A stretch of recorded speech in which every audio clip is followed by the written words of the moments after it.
Jesse Holt menempelkan laras pistol Colt-nya ke pelipisnya sendiri lalu memejamkan mata. Tangannya tidak gemetar. Itulah bagian terburuknya setelah semua yang berhasil ia lewati. Setelah semua hal yang telah ia lakukan, tangannya tetap tenang tanpa bergetar sedikit pun. Angin gurun berembus melewati permukiman mati itu, bagaikan hantu yang sudah lelah bergentayangan. Ia mengembuskan napas, menarik pelatuknya, dan tiba-tiba mendengar sebuah suara, "Tuan, itu ide yang sangat buruk." Ia membuka mata, seorang anak perempuan bertelanjang kaki berdiri sekitar 2 meter di hadapannya, dengan tangan bersedekap menatapnya seolah-olah ia baru saja mengatakan sesuatu yang konyol di meja makan. Jika cerita ini menyentuh hati Anda, tuliskan nama kota Anda di kolom komentar sekarang juga. Saya ingin melihat seberapa jauh kisah ini menyebar. Klik tombol suka, berlangganan saluran ini, dan tetaplah bersama saya hingga kata terakhir. Karena apa yang terjadi selanjutnya akan mengingatkan Anda bahwa tidak ada kehidupan yang benar-benar terlambat untuk diselamatkan. Anak perempuan itu tidak bergeming.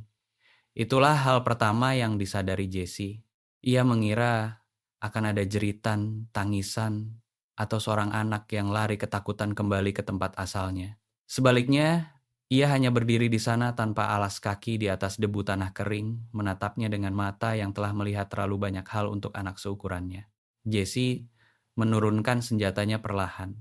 Bukan karena ia telah memutuskan sesuatu, hanya saja menodongkan senjata berpeluru ke tengkorak sendiri di depan seorang anak rasanya seperti jenis tindakan yang akan meninggalkan trauma mendalam bagi anak itu, bahkan jika ia pergi dari sana. "Kamu tersesat?" tanyanya. "Tidak, Tuan." Ia memiringkan kepalanya. "Apakah Tuan yang tersesat?" Jesse hampir tertawa. Suara yang keluar bukanlah tawa yang sebenarnya, tapi cukup dekat untuk mengejutkan dirinya sendiri. "Pulanglah, Nak. Aku memang mau pulang sekarang." Ia melangkah satu kali mendekatinya. Pertanyaannya, "Apakah Tuan mau ikut denganku?" "Kamu tidak mengenalku." "Aku tahu Tuan punya luka di kaki yang sudah membusuk berhari-hari." Ia menunjuk ke arah paha Jesse tanpa rasa canggung. "Aku tahu Tuan gemetaran karena demam. Dan aku tahu pistol itu sudah berada di tangan Tuan lebih lama dari yang seharusnya." Ia berhenti sejenak. "Aku suka mengamati orang, Tuan. Ibu yang mengajariku begitu." Jesse menatap pistol di tangannya. Logamnya terasa hangat karena genggamannya.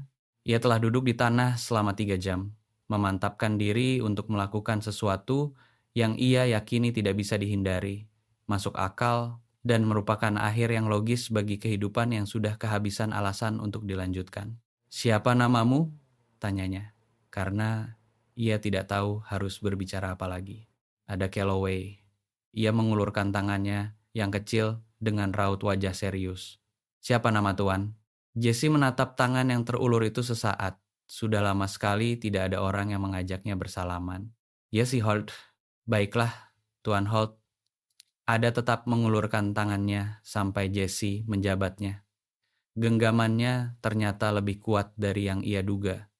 "Ibuku punya obat, dan dia sangat ahli mengobati luka. Dia pernah menyembuhkan seorang pria yang seluruh lengannya menghitam karena gigitan ular kobra. Tetap disembuhkan meskipun pria itu galak seperti kucing yang basah dan tidak bilang terima kasih setelahnya." Wanita yang cerdas. Wanita paling cerdas yang aku tahu. Ada menarik kembali tangannya dan bersedekap lagi. "Dia juga orang paling keras kepala. Kalau aku pulang dan bilang padanya aku meninggalkan pria yang sekarat di tanah, dia akan menghukumku dan lalu dia sendiri yang akan ke sini untuk menyeret Tuan kembali. Jadi, Tuan bisa menghemat tenaga kita berdua." Jesse melihat ke arah perbukitan. Di suatu tempat di baliknya, sebuah lampu minyak menyala. Ia bisa melihat cahayanya yang samar bahkan dari tempatnya berdiri, dan ada sesuatu dari cahaya. Itu sebuah fakta sederhana tentang adanya cahaya di dalam kegelapan yang membuat dadanya terasa sesak dengan cara yang tidak ia duga. "Ibumu tahu kamu berkeliaran sendirian setelah gelap?" "Aku tidak berkeliaran. Aku sedang mencari ayam betina yang lepas dari kandang." Ada melihat sekeliling. "Aku tidak menemukannya.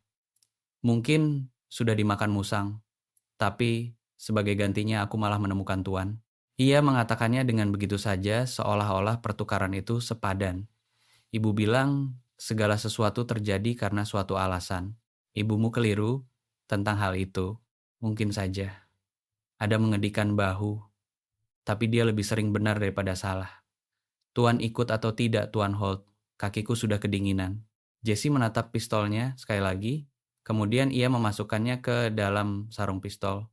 Ia meyakinkan dirinya sendiri bahwa itu hanya karena menolak seorang anak kecil terasa seperti kekejaman yang belum pantas ia lakukan. Ia berkata pada dirinya sendiri bahwa ia akan membuat keputusan tentang sisa hidupnya nanti setelah demamnya turun atau tidak sama sekali. Ia meyakinkan dirinya sendiri akan banyak hal dalam beberapa detik itu, yang bahkan ia sendiri hanya setengah mempercayainya. Aku tidak bisa berjalan jauh, katanya.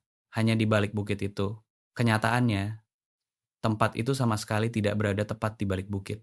Jaraknya sekitar 1/4 mil melewati jalan setapak berbatu yang terasa seperti 5 mil di dalam kegelapan dengan demam yang membakar tubuhnya dan kaki yang rasanya ingin terlipat setiap 3 langkah sekali.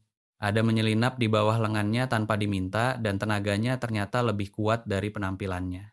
Kami punya 12 ayam, kata ada kepadanya seolah-olah mereka sedang berjalan-jalan santai di hari Minggu. Ya, sekarang tinggal 11. Kurasa kalau ayam yang bernama Henrietta itu benar-benar dimakan musang. Kami punya sapi perah bernama Buttercup, tapi jangan terkecoh dengan namanya. Dia menendang tulang kering ibu hari Selasa lalu, cukup keras sampai meninggalkan memar sebesar biskuit, sapi yang galak. Paling galak, kami juga punya 2 kucing gudang yang tidak pernah menangkap tikus dan menghabiskan sebagian besar waktunya tidur di atas tiang pagar. Ia berhenti sejenak untuk membiarkan Jesse menarik napas di tanjakan yang curam. Tuan tidak apa-apa? Baik, jawab Jesse, yang merupakan kebohongan yang sama-sama mereka ketahui. Tuan tidak harus berpura-pura kuat, Tuan Holt.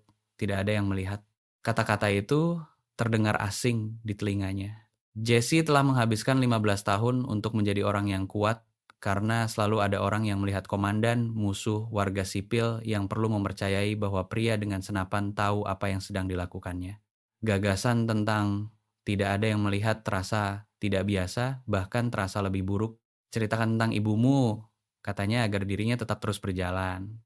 Dia mengurus rumah dan ladang sendirian sejak ayah meninggal sudah 3 tahun sekarang. Suara ada terdengar tenang, namun ada nada yang berubah di baliknya. Dia tidak banyak membicarakannya, tapi dia bekerja lebih keras daripada pria manapun yang pernah kulihat. Bangun sebelum subuh dan orang terakhir yang tidur. Dia mengajariku membaca dari buku-buku yang kami punya. Aku sudah menyelesaikan buku tingkat pertama dan sekarang sudah setengah jalan di tingkat kedua. Itu bagus sekali, Ada.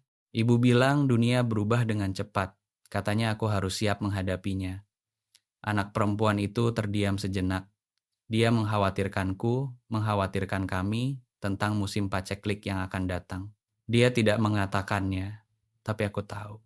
Jesse sekarang bisa melihat rumah ladang itu, sebuah rumah kecil lumbung yang agak miring, petak kebun, dan kandang ayam. Semuanya terlihat lebih terbengkalai daripada yang seharusnya bagi seorang wanita yang mencoba mengurusnya sendirian.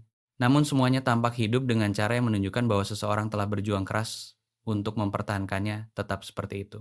Ibu, terikan ada memecah keheningan. Ibu, aku membawa seseorang. Dia butuh bantuan. Pintu terbuka. Wanita yang melangkah keluar bukanlah seperti yang Jesse bayangkan. Ia tampak kurus dan tegas dengan cara khas orang-orang yang telah memperjuangkan setiap jengkal kehidupan yang mereka miliki. Rambut gelapnya diikat kepang yang sebagian sudah terlepas karena kerja keras harian penuh. Ia memegang lampu minyak di satu tangan dan rahangnya terkatup rapat menunjukkan bahwa ia siap memberikan keputusan tegas. Ada Grace Calloway. Suaranya terdengar rendah dan terkendali dengan cara khusus seseorang yang sedang menahan amarah yang meluap-luap. Demi Tuhan, apa yang sudah kamu lakukan? Dia butuh bantuan, Ibu. Kakinya infeksi parah. Mata wanita itu beralih ke Jesse. Matanya berwarna abu-abu, sewarna dengan langit musim hujan sesaat sebelum badai memutuskan apa yang akan dilakukannya. Matanya memeriksa Jesse dengan cepat dan menyeluruh. Cara seseorang melihat ketika mereka telah belajar untuk menilai situasi dengan cepat karena keterlambatan pernah merenggut sesuatu dari mereka sebelumnya. Dia mantan tentara, katanya. Itu bukan sebuah pertanyaan. Jesse melihat ke arah dirinya sendiri. Ia sudah tidak berseragam selama 3 tahun, tetapi ada sesuatu dalam cara berdiri atau tidak berdirinya yang menunjukkannya selalu begitu. Dulu, kata Jesse, diberhentikan 3 tahun lalu, sekali tentara, tetap tentara. Suaranya terdengar datar seperti wajan besi. Ia menatap putrinya. Bawa dia ke lumbung, ada. Beri dia air, dan balut lukanya. Besok pagi, dia harus pergi. Dia tidak akan bertahan sampai pagi. Suara ada bergetar. Ibu, lihat dia. Badannya sangat panas. Tangannya gemetaran. Itu bukan urusanku. Jesse pernah tertembak, ditikam, dan ditinggalkan hingga hampir mati di tepi sungai saat musim dingin. Ia telah menghadapi hal-hal yang bisa membuat pria dewasa menangis dalam tidurnya. Namun ketegasan yang dingin dalam suara wanita ini menembus semuanya. Ia tidak sedang bersikap kejam, ia hanya bersikap jujur, dan itu entah bagaimana terasa lebih buruk. Dia benar, kata Jesse pelan. Aku akan ke lumbung. Aku menghargai. Kamu bahkan tidak bisa berdiri tegak tanpa dipapah olehnya. Suara wanita itu tidak berubah, tetapi matanya kembali menatap putrinya, dan ada sesuatu di dalam dirinya yang mulai kalah dalam perdebatan batin itu. Ada apa yang ibu katakan tentang membawa orang asing ke rumah. Ibu bilang aku harus berhati-hati. Ada melangkah maju, dagunya terangkat. Ibu juga bilang kalau menyimpan kebencian hanya akan meracuni pikiran kita sendiri. Ibu yang mengatakannya, Ibu, waktu musim lalu saat Ibu Fletcher bersikap jahat pada kita di pasar, dan aku ingin membalasnya. Ibu bilang, kita tidak bisa memilih siapa yang butuh bantuan, kita hanya bisa memilih apakah kita mau membantunya atau tidak. Rahang wanita itu mengencang. Ia memejamkan mata sesaat, lalu membukanya kembali, bawa dia masuk. Ia berbalik dengan cepat. Dia tinggal di kamar kosong. Dia harus pergi begitu dia bisa berjalan sendiri. Tidak boleh lebih lama dari itu. Bisa dimengerti? Baik, Ibu. Ada merasa lega. Terima kasih, Ibu. Wanita itu sudah menghilang di balik pintu. Bagian dalam rumah itu kecil dan bersih, yang menjelaskan segalanya tentang wanita yang mengurusnya. Sebuah tungku besi, meja yang penuh goresan, rak-rak berisi botol selai yang tersusun rapi seperti barisan tentara, sebuah kursi goyang di dekat perapian yang dingin, dan di sampingnya ada tumpukan kecil buku. Kamar kosong itu memiliki ranjang yang sempit, satu jendela, dan lemari laci yang sudah usang. Ada membantunya naik ke atas kasur, dan Jesse merebahkan dirinya seperti seorang pria yang akhirnya melepaskan beban yang sudah terlalu lama dipikulnya. Wanita itu muncul di ambang pintu. Dari dekat, ia ternyata lebih muda dari yang Jesse duga pertama kali. Mungkin pertengahan 30-an, dan ada lingkaran hitam di bawah matanya yang menceritakan tentang tahun-tahun penuh tidur yang tidak nyenyak dan kerja keras yang berat. Ia meletakkan baskom berisi air di atas lemari laci tanpa menatapnya. Ada, ambilkan arak dari rak tinggi di dalam kotak jahitanku. Setelah anak perempuan itu pergi, wanita itu berbalik. Matanya menatap langsung ke mata Jesse, hal yang tidak biasa terjadi. Kebanyakan orang akan menghindari kontak mata dengan pria dalam kondisi seperti dirinya. Wanita ini, tidak, aku akan membersihkan luka itu, katanya. Ini akan sangat sakit. Kalau kamu pintar, gigitlah sesuatu. Ia berhenti sejenak. Jika kamu berani macam-macam kepadaku atau putriku, tentara, aku akan menyayat lehermu dan memberitahu polisi kalau kamu yang menyerangku duluan. Jelas? Sangat jelas, kata Jesse. Bagus. Ia bergerak ke ujung ranjang. Lepaskan celanamu.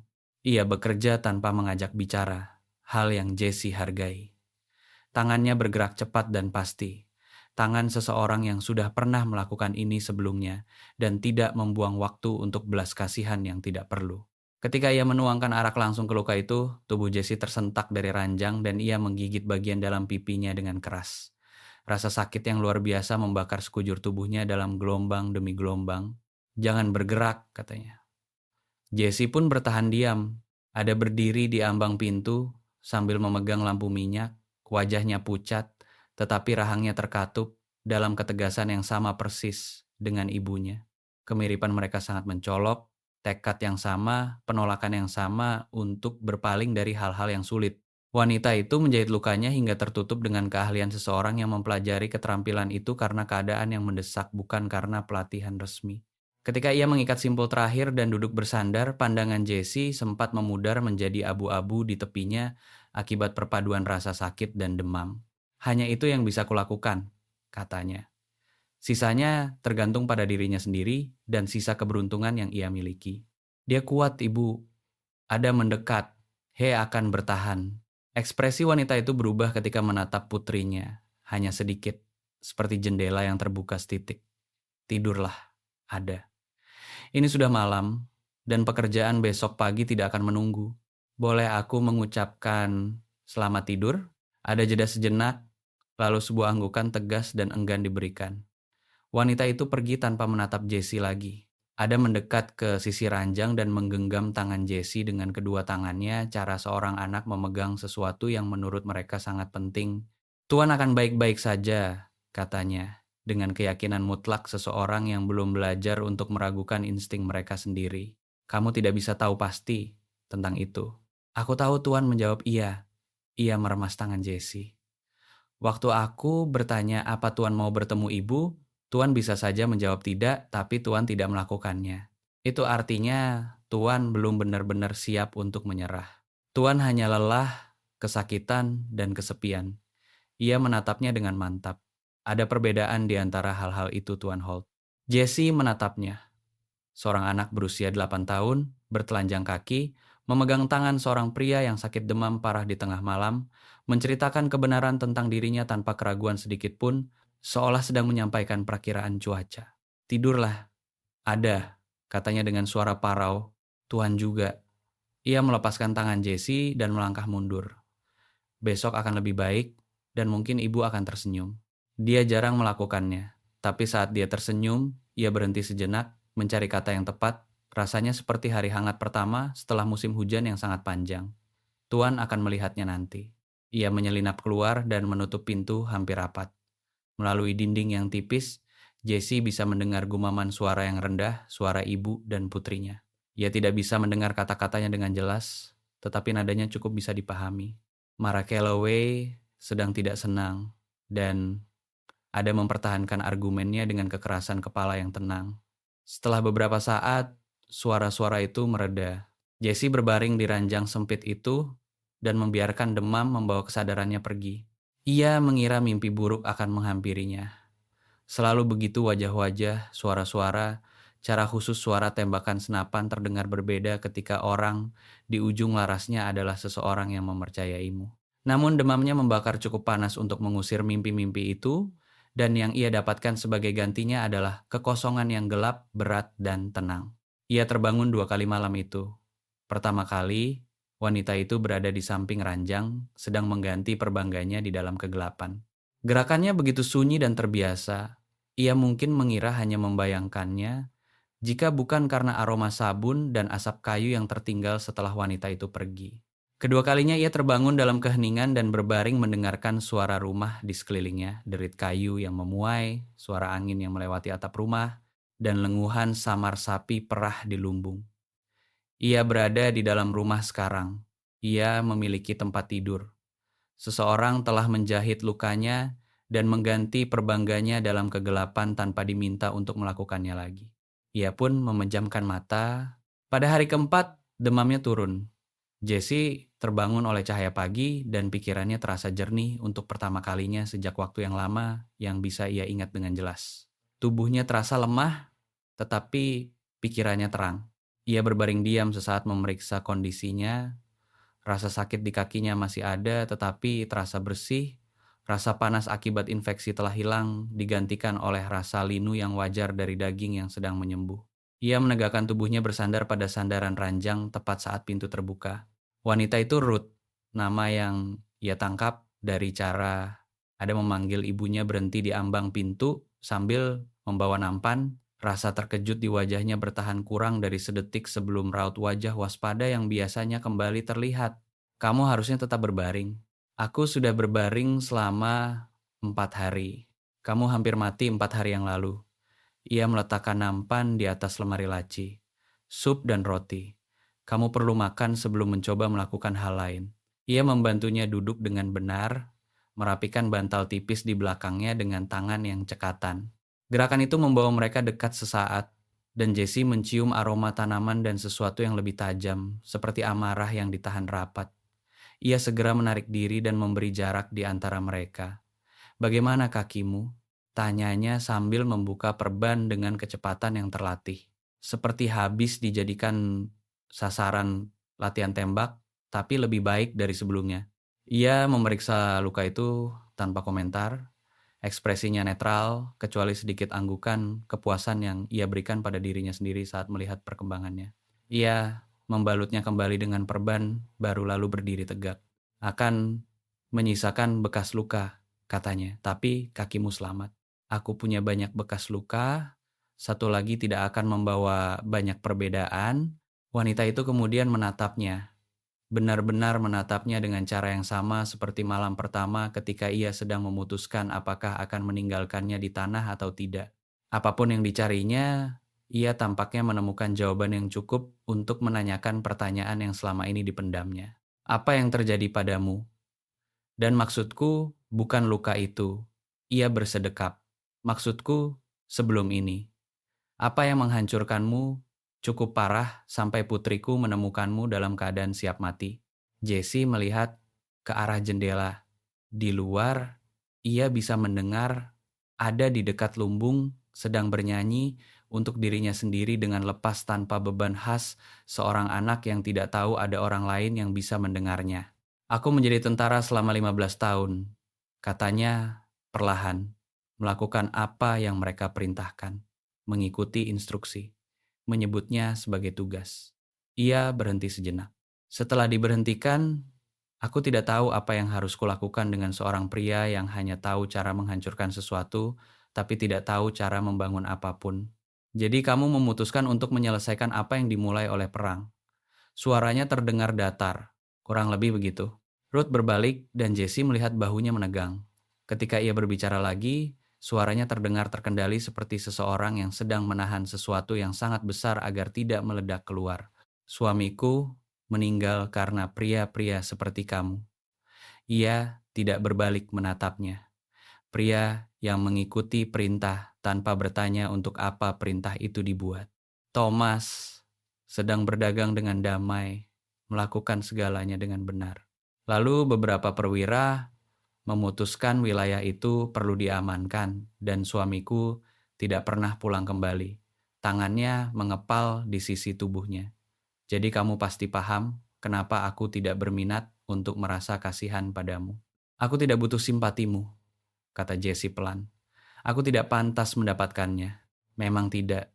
Ia berbalik seketika dan matanya menyala marah.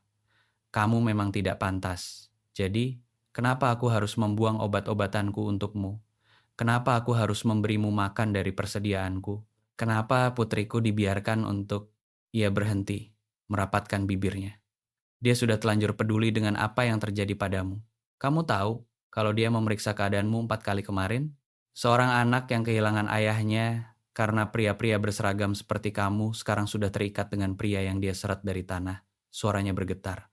"Itu tanggung jawabmu, Tuan Holt. Apapun konsekuensinya." Jessie menatap matanya dan tidak berpaling. "Aku tahu," katanya. "Dan begitu aku bisa berjalan sendiri, aku akan pergi. Aku tidak akan menjadi beban bagimu lebih lama dari yang seharusnya." "Bagus." Namun ia tidak pergi. Ia berdiri di sana sesaat dan kemarahan di wajahnya berubah menjadi sesuatu yang lain, kelelahan yang begitu mendalam yang telah menjadi kondisi alaminya sehari-hari. Amarah membutuhkan energi untuk dipertahankan, dan terkadang tubuh kehabisan tenaga untuk itu. "Habiskan sarapanmu," katanya akhirnya, sebelum dingin. Ia pergi tanpa menunggu jawaban. Jessie menatap sup yang mulai mendingin, selera makannya hilang. Namun ia memaksa dirinya untuk memakannya juga, sampai tetes terakhir. Karena wanita itu benar tentang satu hal. Semakin cepat ia bisa berjalan, semakin cepat ia bisa berhenti menjadi beban di pundak seorang wanita yang sudah memiliki terlalu banyak beban hidup. Ada muncul di ambang pintu 10 menit kemudian, melangkah sunyi seperti kucing. "Aku mendengar suara ibu." katanya. Dia tidak marah padamu, kata Jessie sebelum anak itu sempat khawatir. Dia marah pada apa yang terjadi pada hidupnya. Ada perbedaan di antara hal-hal itu. Ada masuk dan duduk di tepi ranjang sambil melipat kakinya. Benar sekali. Ia menatapnya dengan pandangan yang tajam. Tuan juga terluka kan? Jenis luka yang berbeda dari yang ada di kaki. Ya, tidak ada gunanya berbohong kepadanya. Aku juga terluka. Kalau begitu, mungkin Tuan dan Ibu punya lebih banyak kesamaan daripada yang dia kira. Ia mengatakannya dengan sederhana, seolah itu hanya sebuah fakta yang ia sadari. Mungkin itu sebabnya aku menemukan Tuan. Jessie membuka mulutnya, lalu menutupnya kembali. Gagasan itu menggantung di tengah ruangan, dan tidak ada dari mereka yang tahu harus berbuat apa dengan pemikiran itu untuk saat ini. Pergilah, bantu ibumu, katanya akhirnya. Aku pergi. Ada merosot dari ranjang, lalu berhenti di dekat pintu. Besok, kalau Tuan merasa lebih kuat, Tuan bisa duduk di tangga teras. Udara segar bagus untuk penyembuhan. Ibu yang mengatakannya begitu. Ia tersenyum. Dia mungkin tidak akan mengatakannya langsung pada Tuan, tapi dia mengatakannya. Ia pun pergi sebelum Jessie sempat merespons. Jessie bersandar kembali pada bantal dan menatap langit-langit yang rendah. Di luar, ia bisa mendengar suara Ruth yang tegas dan cekatan sedang mengarahkan Ada untuk melakukan suatu tugas. Ayam-ayam membuat kegaduhan. Sapi perah melenguh, memprotes sesuatu.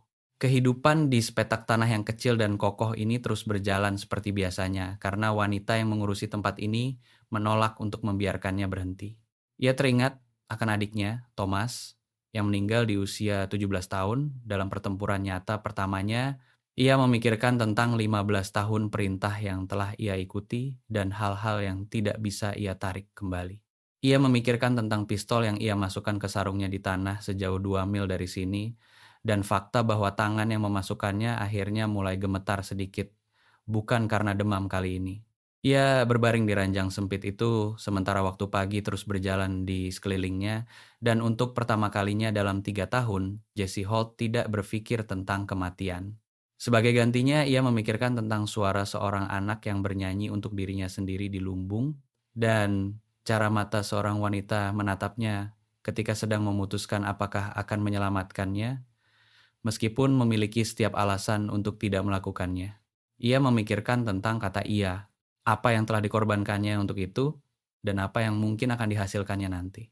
Pada akhir minggu pertama, Jessie sudah bisa berjalan dari kamar kosong ke tangga teras tanpa kakinya terlipat di bawah tubuhnya. Ia menganggap hal itu sebagai kemenangan yang patut dicatat. Ia tidak mengatakannya keras-keras karena Ruth Calloway menurutnya adalah jenis wanita yang merasa terganggu ketika pria mengumumkan pencapaian kecil seolah-olah mereka telah melakukan sesuatu yang luar biasa. Jadi, ia hanya duduk di tangga teras, menikmati matahari pagi dan menyimpan pikirannya untuk dirinya sendiri. Ruth mengawasinya dengan cara seseorang mengawasi anjing telantar yang tiba-tiba menetap di teras rumah, tidak sepenuhnya jahat, tetapi belum sepenuhnya menerima juga. Ia membawakan makanannya tanpa diminta dan mengganti perbangganya setiap pagi dengan tangan yang cepat dan tanpa emosi. Ia menjawab pertanyaan langsung dengan jawaban langsung. Ia tidak menawarkan obrolan santai. Ada, di sisi lain, menawarkan obrolan seperti sebuah aliran sungai yang mengalirkan air terus-menerus ke segala arah tanpa usaha keras atau akhir. Aku sudah di bab 7 buku tingkat kedua, katanya suatu pagi sambil duduk di anak tangga di bawah Jessie dengan buku yang terbuka di atas lututnya. Ada satu kata yang aku tidak paham artinya. Ibu bilang aku harus berusaha memahaminya sendiri dulu sebelum bertanya, tapi aku sudah memikirkannya selama 2 hari dan tetap tidak tahu. Apa katanya? Anak itu menunjuk ke bukunya. Jessie condong ke depan dan melihatnya. Ketabahan, katanya. Apa artinya itu? Artinya kamu terus berjalan maju, bahkan ketika seluruh dirimu ingin menyerah, ia berhenti sejenak. Kamu terus bertahan, terus bekerja keras, bahkan ketika situasinya sulit, terutama saat situasinya sangat sulit. Ada merenungkan hal itu, seperti ibu. Ya, kata Jessie, seperti ibumu. Anak perempuan itu mengangguk perlahan, seolah ia sedang menyimpan kata itu di tempat yang penting di pikirannya. Kemudian ia kembali membaca sambil mengeja suku katanya pelan untuk dirinya sendiri. Jessie memperhatikannya dan berpikir betapa anehnya bahwa kedamaian paling besar yang ia rasakan selama bertahun-tahun justru datang kepadanya di atas sebuah anak tangga teras di tempat di mana ia sebenarnya tidak diinginkan, di dekat seorang anak yang tidak tahu bahwa dirinya sedang melakukan sebuah keajaiban. Ia masih duduk di sana ketika Ruth berjalan dari samping rumah sambil menyekat tangannya pada celemeknya, lalu berhenti ketika melihat mereka berdua. "Kamu sudah bisa duduk tegak," katanya. "Benar, Nyonya." Ruth melihat ke arah kakinya, lalu ke wajahnya dengan penilaian tajam yang tidak pernah ia coba sembunyikan. "Sakit? Masih bisa ditahan. Jangan berlebihan." Ruth mulai berbalik kembali ke dalam rumah, namun kemudian mengurungkan niatnya. Ia berdiri membelakangi Jessie sesaat. Ada sesuatu yang sedang dipikirkannya yang tidak ia bagikan. Kemudian ia berbalik. Ada pagar yang roboh di jalur sebelah timur. Angin merobohkan 3 tiang tadi malam. Ia mengatakannya ke arah kejauhan, tidak secara spesifik ditujukan kepada Jessie. "Aku akan memperbaikinya siang ini. Aku bisa membantu. Kamu bahkan belum bisa berjalan ke lumbung dan kembali lagi. Aku bisa memegangi tiangnya agar tegak sementara kamu memukulnya masuk ke tanah." Jessie menatap matanya ketika Ruth akhirnya melihat ke arahnya. "Kamu akan menyelesaikannya dalam waktu separuh lebih cepat. Kakiku tidak perlu banyak bergerak kalau hanya berdiri diam." Ruth memperhatikannya untuk waktu yang lama. Jessie tidak memalingkan pandangannya. Ia telah belajar di militer bahwa pria yang memalingkan pandangannya duluan biasanya adalah orang-orang yang belum memantapkan pilihan mereka. Ia sudah memantapkan pilihannya. Setelah makan siang, katanya, lalu kembali masuk ke rumah. Ada mendongak dari bukunya dengan senyuman kecil yang hati-hati. Ia tidak mengatakan apa-apa. Ia tidak perlu mengatakannya. Mereka memperbaiki jalur pagar sepanjang sore, menemukan ritme kerja tanpa perlu mendiskusikannya. Jessie memegangi tiang-tiang sementara Ruth memukulnya masuk ke tanah dengan palu besar yang ia ayunkan, seolah ia memang dilahirkan dengan keahlian itu.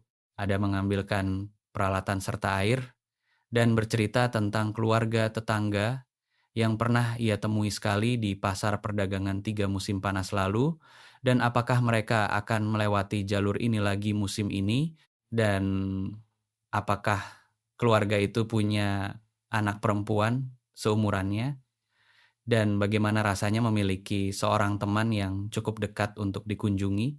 Ruth mendengarkan putrinya tanpa menyela.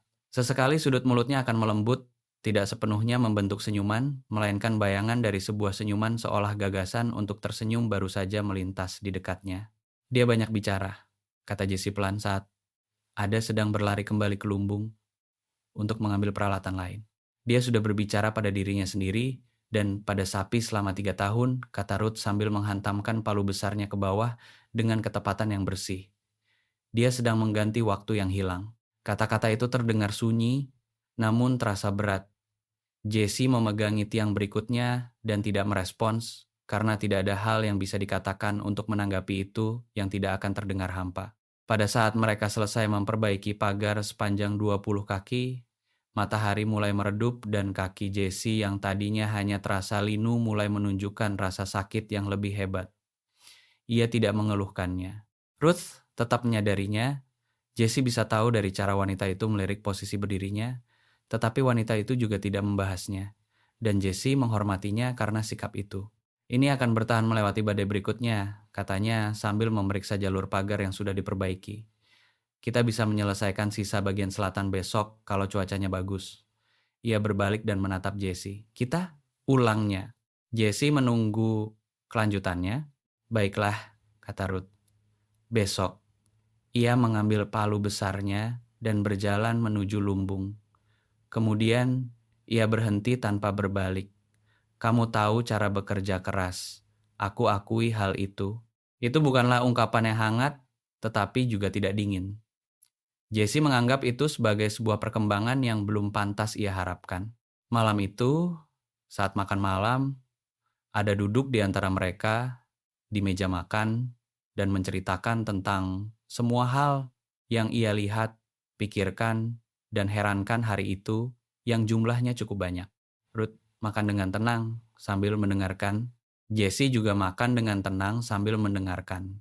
Dan di tengah-tengah momen itu, ia menyadari bahwa dirinya tidak sedang berpura-pura sabar. Ia hanya sedang duduk di sebuah meja makan, menikmati makan malam, dan hal itu entah bagaimana terasa sebagai hal paling wajar di dunia. Setelah ada pergi tidur, Ruth menuangkan 2 cangkir kopi dan meletakkan salah satunya di meja dekat Jesse tanpa melakukan kontak mata. Ia duduk di hadapan Jesse dengan cangkirnya sendiri dan menatap serat kayu meja untuk beberapa saat. "Kenapa kamu masuk tentara?" tanyanya, tanpa basa-basi, tanpa peringatan. Jesse memutar cangkir di tangannya. Ia sempat memikirkan versi jawaban yang menyembunyikan hal-hal tertentu, namun kemudian memutuskan bahwa Ruth Calloway akan segera tahu perbedaannya, dan hal itu akan menghancurkan kepercayaan apapun yang telah berhasil ia bangun. "Ladang kami gagal. Kedua orang tuaku meninggal di musim yang sama akibat demam parah. Aku punya adik laki-laki yang harus diberi makan." Ia berhenti sejenak. Tentara membayar upah yang pasti.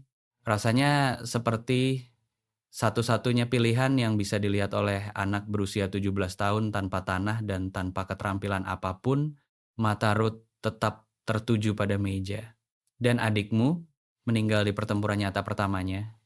Jesse menjaga suaranya tetap tenang dengan latihan dari kebiasaan lama yang sudah bertahun-tahun dilakukan. Dia berusia 17 tahun. Aku yang meyakinkannya untuk ikut mendaftar bersamaku, mengatakan padanya kalau kami akan saling menjaga keselamatan satu sama lain. Ia meletakkan cangkirnya. Aku berada di ujung barisan yang salah hari itu. Pada saat aku berhasil mencapainya, dia sudah. Ia berhenti. Aku membuat janji pada ibuku yang tidak bisa kutepati. Dapur itu menjadi sunyi untuk waktu yang lama. "Duka membuat kita menjadi pembohong," kata Ruth begitu pelan hingga Jesse hampir tidak mendengarnya. Ia mengambil sebuah kisah yang bersih dan memutarnya sampai kita menjadi sosok penjahat di setiap versinya. Ia mendongak menatap Jesse, kemudian aku pun melakukan hal yang sama. Aku mengatakan pada diriku sendiri bahwa kematian Thomas adalah sesuatu yang bisa kucegah. Bahwa jika saja aku memintanya untuk tidak pergi hari itu, jika saja aku menemukan kata-kata yang tepat. Ia berhenti, merapatkan bibirnya, padahal dia adalah pria dewasa yang membuat pilihannya sendiri. Aku menulis ulang kisahnya agar aku yang bertanggung jawab, karena itu lebih mudah daripada menerima kenyataan bahwa aku sama sekali tidak punya kendali atas hal itu. Jesse menatapnya, itu tidak sama dengan apa yang kulakukan. "Benarkah tidak?" Mata Ruth menatapnya dengan mantap. "Kamu pikir kamu harusnya bisa menyelamatkan adikmu. Aku pikir aku harusnya bisa menyelamatkan suamiku. Kita berdua sama-sama memikul rasa bersalah atas kematian yang tidak bisa kita hentikan. Satu-satunya perbedaan di antara kita hanyalah seragam yang kamu kenakan." Pemahaman itu menusuk hatinya di bagian yang tidak terjaga. Ia telah menghabiskan 3 tahun membangun tembok tebal antara dukanya sendiri dengan duka orang lain. Dukanya adalah hal yang layak ia terima, konsekuensi logis dari pilihan-pilihan yang telah ia buat. Gagasan bahwa rasa bersalah seorang janda dan rasa bersalah seorang tentara mungkin berasal dari akar yang sama adalah sesuatu yang tidak pernah ia biarkan untuk dipikirkan sebelumnya. "Aku tidak tahu bagaimana cara melepaskannya," katanya akhirnya. "Rasa bersalah ini, ia sudah menjadi teman setiaku begitu lama, sampai aku tidak tahu lagi akan menjadi siapa aku tanpanya." Ruth berdiri dan membawa cangkirnya ke bak cuci piring. Punggungnya membelakangi Jesse ketika ia berbicara lagi. "Mungkin itu pertanyaan yang salah. Mungkin alih-alih bertanya akan menjadi siapa kamu tanpa rasa bersalah itu, kamu seharusnya bertanya akan menjadi seperti apa kamu nantinya terlepas dari rasa bersalah itu." Ia meninggalkan Jesse dengan pemikiran itu dan pergi untuk memeriksa keadaan Ada. Jesse duduk sendirian di meja penuh goresan itu dan merenungkan kata-katanya perlahan, cara yang sama seperti membalik sebuah batu untuk melihat apakah ada sesuatu yang berharga ditemukan di sisi sebaliknya. 3 minggu berikutnya berlalu dengan saling mengisi satu sama lain, cara yang sama seperti api yang membesar ketika kamu berhenti menahan aliran udaranya. Jesse bekerja dimanapun ia bisa, dan bahkan lebih banyak dari yang seharusnya ia lakukan, dan Ruth berhenti memintanya untuk beristirahat dengan ketegasan yang sesungguhnya. Mereka memperbaiki jalur pagar selatan, memperkuat pintu lumbung yang miring, dan mengganti 4 papan kayu yang membusuk di lantai kandang ayam. Pekerjaan itu terasa berat namun jujur, dan mengisi jam-jam antara subuh hingga gelap dengan sesuatu yang terasa sangat dekat dengan sebuah tujuan hidup. Ruth tetap menjaga jarak amannya dengan hati-hati. Ia tidak pernah bersikap tidak ramah. Ia juga tidak pernah bersikap hangat. Ia menempati ruang di antara kedua hal itu dengan ketepatan seseorang yang telah belajar bahwa wilayah tengah adalah satu-satunya tempat yang aman untuk berdiri. Namun Jessie menyadari banyak hal. Cara Ruth selalu meninggalkan secangkir kopi di atas meja di dekatnya setiap pagi tanpa mengumumkannya. Cara ia memastikan porsi makan Jessie cukup besar untuk memulihkan kembali apa yang telah dibakar oleh demam parah tempo hari. Cara ia meninggalkan buku ramalan cuaca miliknya yang sudah usang di dekat kursi Jessie setiap malam seolah-olah ia melupakannya di sana, yang mana Jessie sangat yakin wanita itu tidak benar-benar melupakannya. Hal-hal kecil yang diberikan tanpa upacara resmi. Jessie tidak pernah membahasnya. Ia tahu bahwa menyebutkannya justru akan membuat wanita itu berhenti melakukannya. Ada sementara itu telah mengangkat dirinya sendiri menjadi sesuatu di antara mandor pekerja dan komite penyambut satu orang. Ia menunjukkan kepada Jessie bagaimana ayam-ayam perlu dipisahkan berdasarkan sifatnya saat diberi makan. Jika tidak, ayam yang paling dominan akan memakan semuanya. Ia menjelaskan panjang lebar dinamika sosial yang rumit dari kucing-kucing gudang yang tampaknya sedang terlibat dalam perselisihan wilayah yang sangat serius. Ia membacakan potongan cerita dari buku tingkat keduanya di malam hari dengan keseriusan seorang wanita yang sedang menyampaikan argumen hukum dan pernah membetulkan pelafalan Jessie sekali ketika ia salah membaca sebuah kata kembali kepadanya, yang mana hal itu membuat Jessie tertawa cukup keras sampai Ruth menoleh dari seberang ruangan dengan ekspresi yang sempat memancarkan rasa terkejut sebelum kembali netral. Tuan tidak sering tertawa, amati, ada malam itu. Aku sudah lama tidak berlatih, kata Jessie. Tuan harus lebih sering berlatih. Ia mengatakannya seolah itu adalah keterampilan sederhana yang harus terus dirawat seperti mengasah pisau atau memeriksa tiang pagar. Ibu juga begitu. Dulu dia lebih sering tertawa. Ayah yang sering membuatnya tertawa. Ia berhenti sejenak dan sesuatu melintas di wajahnya. Aku kadang mencobanya, tapi sulit untuk menjadi orang yang cukup lucu. Ayah dulu sangat lucu. Jessie memperhatikannya dengan saksama. Ayahmu terdengar seperti pria yang baik. Dia pria terbaik. Ada menarik lututnya ke dada sambil duduk di lantai dekat tungku. Dia dulu sering menggendongku di pundaknya supaya aku bisa menjangkau dahan yang tinggi dari pohon apel yang kami punya dulu di Missouri. Kami dulu punya pohon apel. Kami tidak punya di sini. Ibu bilang kami mungkin akan menanamnya di musim semi nanti. Ia terdiam sesaat. Tuan Holt? Ya, apakah menurut Tuan tidak apa-apa kalau aku ingin ibu bahagia lagi meskipun ayah sudah tidak ada? Kadang-kadang aku merasa bersalah karena menginginkan hal itu. Rasanya seperti menginginkan dia bahagia berarti aku tidak apa-apa dengan kepergian ayah, padahal kenyataannya tidak begitu. Jessie menatap anak ini sesaat. Ia memikirkan hal yang tepat untuk dikatakan dan kemudian memutuskan bahwa hal yang tepat tidak selalu harus menjadi hal yang nyaman didengar. Merindukan seseorang dan menginginkan orang yang kamu sayangi mendapatkan hal-hal yang baik, kedua hal itu bukanlah hal yang berlawanan, katanya. Kamu bisa tetap membawa ingatan tentang ayahmu bersamamu, dan di saat yang sama tetap ingin ibumu punya alasan untuk tersenyum. Kedua hal itu bisa ada di dalam satu hati yang sama. Ia berhenti sejenak. Itu bukan sebuah pengkhianatan. Ada. Itu adalah cinta. Cinta yang sesungguhnya. Anak itu merenungkan hal ini untuk waktu yang lama, dahinya berkerut. Kemudian ia mengangguk perlahan secara pribadi, seolah ia sedang memutuskan sesuatu untuk dirinya sendiri. Ruth ternyata berada di ambang pintu dapur. Jessie tidak tahu sudah berapa lama ia berdiri di sana. Ekspresinya saat Jessie melirik ke arahnya adalah sesuatu yang belum pernah ia lihat sebelumnya di wajah wanita itu terbuka dan tanpa pertahanan dengan cara yang segera ia tutupi kembali dengan cepat. Berbalik kembali ke bak cuci piring dan melanjutkan urusan malam harinya. Namun Jessie telah melihatnya hanya untuk sesaat. Ia telah melihatnya dan hal itu terasa lebih penting dari yang bisa ia jelaskan. Ujian nyata yang pertama datang pada suatu Kamis pagi, 6 minggu setelah kedatangan Jesse. Ia sedang berada di dalam lumbung memperbaiki bagian atap ketika mendengar suara derap langkah kaki kuda. 2 ekor kuda bergerak dengan kepercayaan diri yang santai khas pria-pria yang tidak mengira akan ada yang berani menantang mereka. Ia turun dari tangga dan berjalan ke pintu lumbung. 2 orang penunggang kuda berpakaian rapi untuk ukuran wilayah ini, yang berarti mereka bukanlah peternak atau pekerja ladang. Jenis penampilan bersih yang berasal dari uang dan jenis kelembutan yang berasal dari kebiasaan menyuruh orang lain melakukan hal-hal yang sulit. Ruth sudah berada di teras, bersedekap dengan rahang terkatup rapat, Nyonya Calloway. Penunggang kuda yang di depan menyentuh tepi topinya dengan kesopanan yang dibuat-buat khas seorang pria yang berpura-pura sopan tanpa benar-benar mempercayainya. Perkenalkan, nama saya Cole Varden. Saya mewakili perusahaan pengembangan dan tanah Meridian. Saya bertanya-tanya, apakah kita bisa berbicara sebentar mengenai properti Anda? Kamu bisa bicara sebanyak yang kamu mau, kata Ruth. Jawaban saya akan tetap sama di akhir pembicaraan nanti.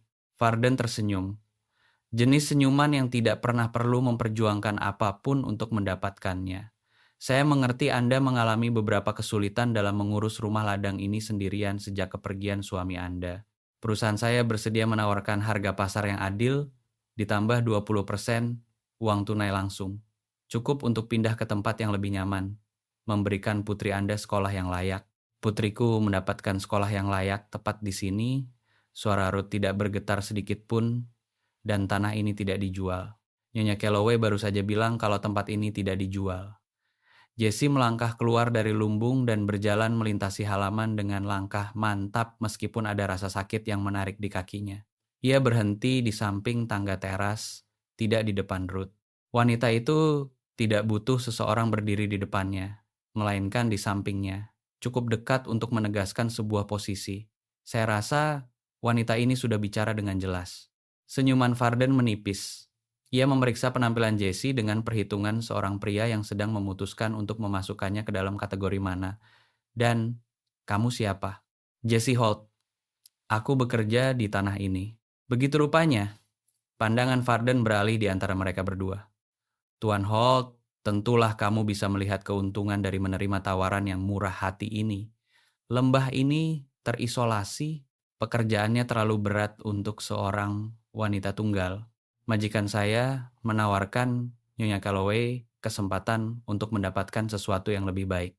Ini sudah yang terbaik, kata Jesse.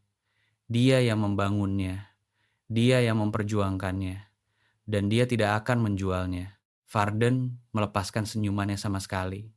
Di balik wajah itu terpancar sesuatu yang kurang menyenangkan, wajah seorang pria yang tidak terbiasa mendapati pintu ditutup di depan mukanya.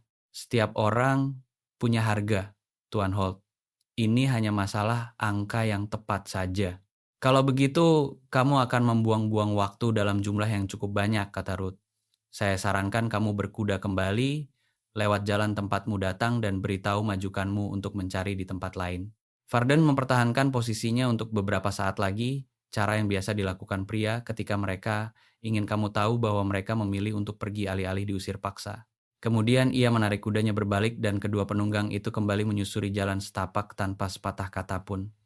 Jesse dan Ruth berdiri menyaksikan sampai suara derap kaki kuda menghilang. Mereka akan kembali, kata Jesse. Aku tahu.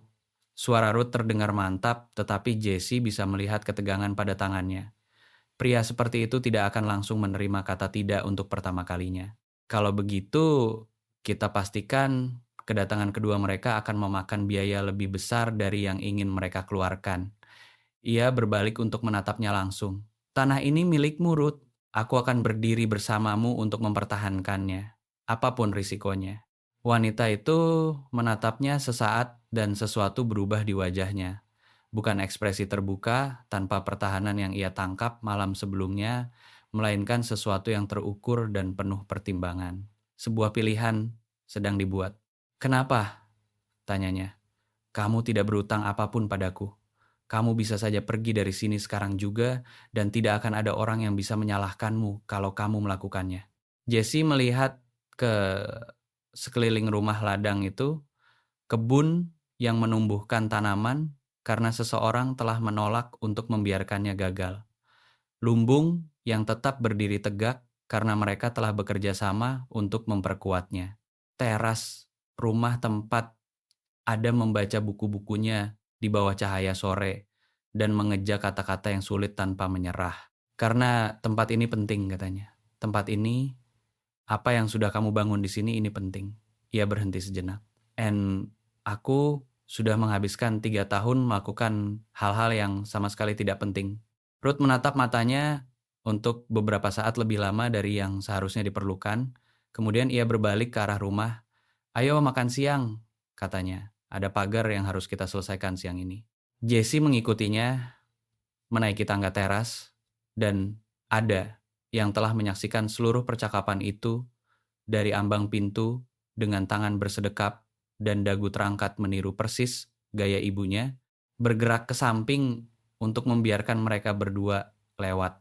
Ia mendongak menatap Jesse saat pria itu lewat dengan mata yang jernih dan penuh pemahaman itu, lalu memberinya sebuah anggukan kecil yang paling minimal.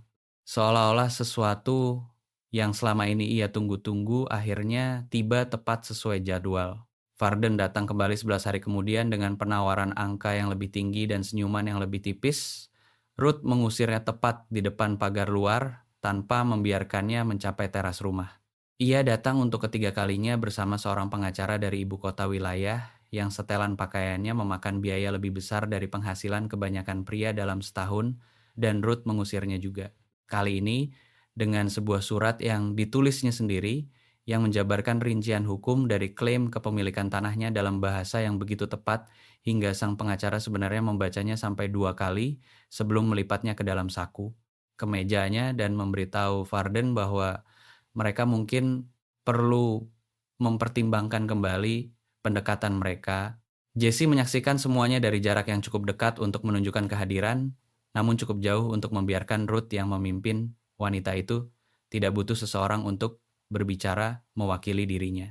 Ia hanya butuh seseorang untuk berada di sana bersamanya, yang merupakan hal yang sama sekali berbeda dan hal yang dipahami Jesse dengan lebih baik dari yang ia duga sebelumnya. Apa yang terjadi setelah kunjungan ketiga terasa lebih sunyi namun berakibat lebih buruk.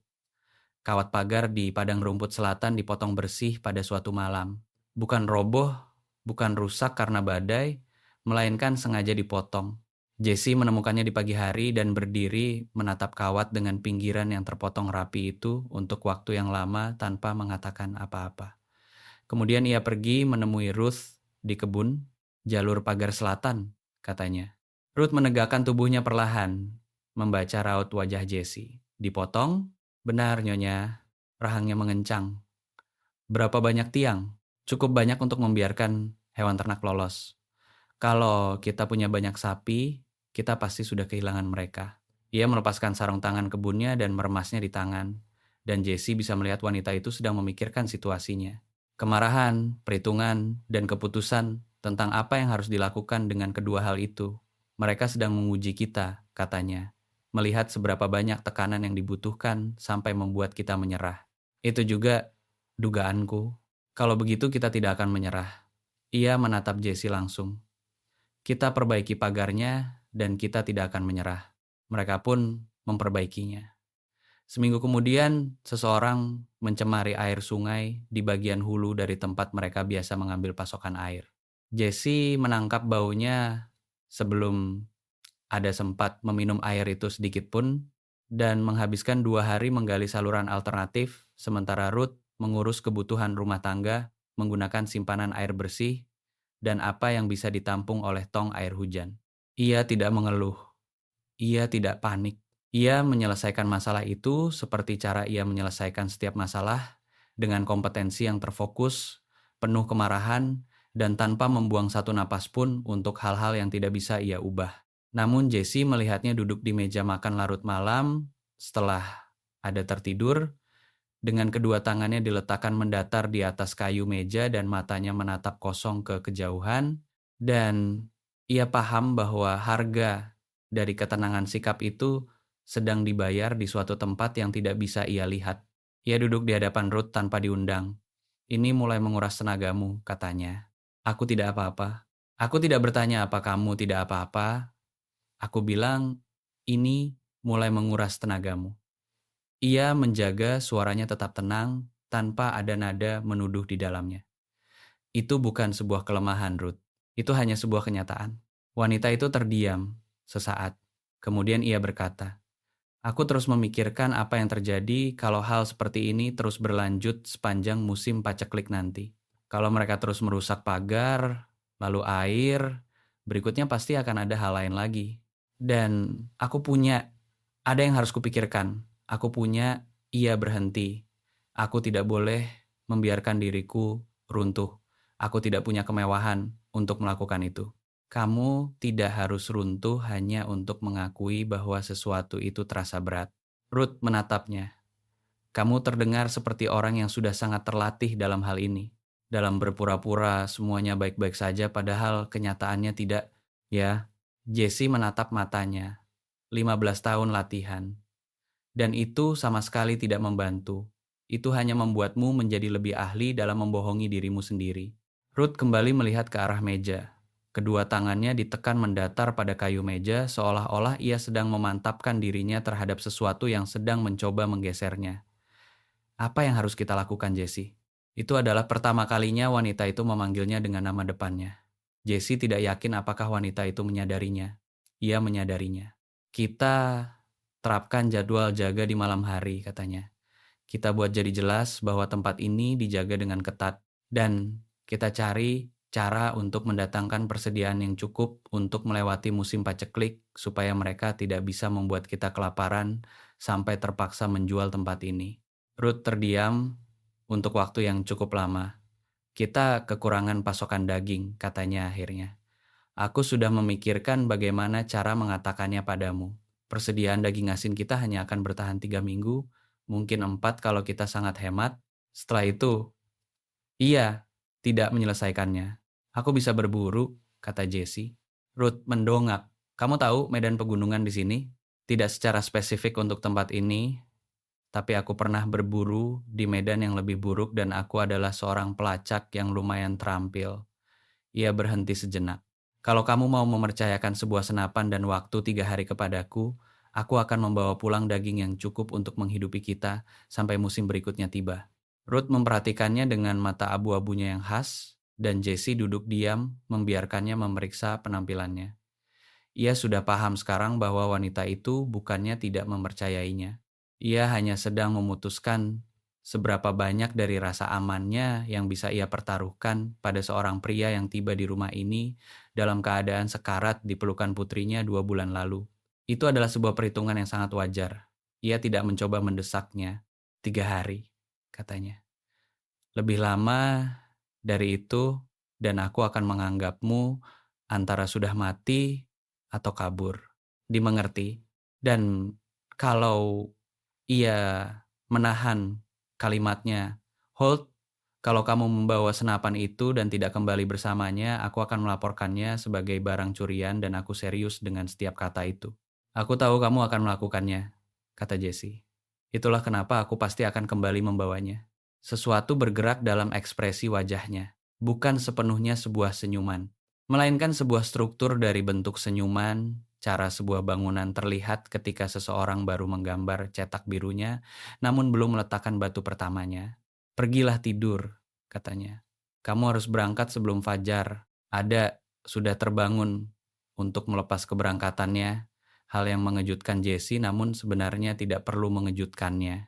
Anak itu berdiri di ambang pintu dengan pakaian tidurnya sambil memeluk dirinya sendiri menahan hawa dingin pagi, memperhatikan Jesse memeriksa senapan dan tas punggungnya dengan perhatian serius yang selalu ia berikan untuk segala hal yang layak diperhatikan.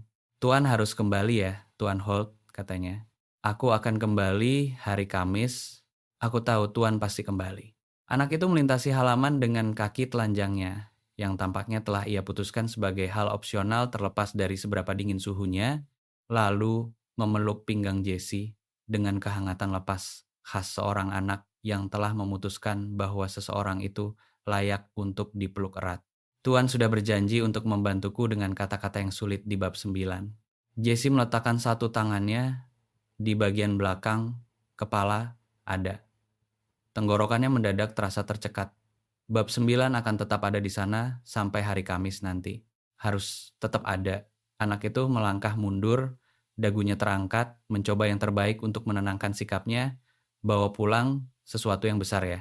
Siap, Nyonya. Jesse mendongak dan menemukan Ruth berdiri di ambang pintu tempat ada berdiri sebelumnya. Ia telah menyelimuti bahunya dengan selendang hangat untuk menahan dinginnya pagi dan rambutnya dibiarkan terurai, pemandangan yang baru beberapa kali Jesse lihat. Ruth menatapnya sesaat tanpa mengatakan apa-apa. Kemudian ia berkata, "Hati-hati di atas sana. Cuaca bisa berubah dengan sangat cepat di daerah dataran tinggi."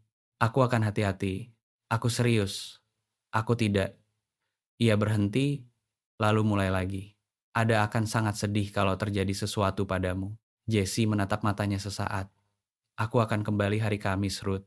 Ruth mengangguk sekali, menarik selendangnya lebih rapat lalu kembali masuk ke dalam rumah. Jesse pun pergi sebelum matahari terbit.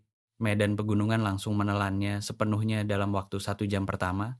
Jesse mengikuti jalur perburuan hewan naik melewati barisan pepohonan yang tumbuh lebat di kedua sisinya, membaca lanskap alam seperti yang telah diajarkan militer kepadanya, dan seperti yang diajarkan ayahnya kepada militer, untuk diajarkan kembali dengan kesabaran, dengan perhatian, dan dengan rasa hormat terhadap apa yang sedang kamu cari, bukan sekadar ambisi untuk menemukannya.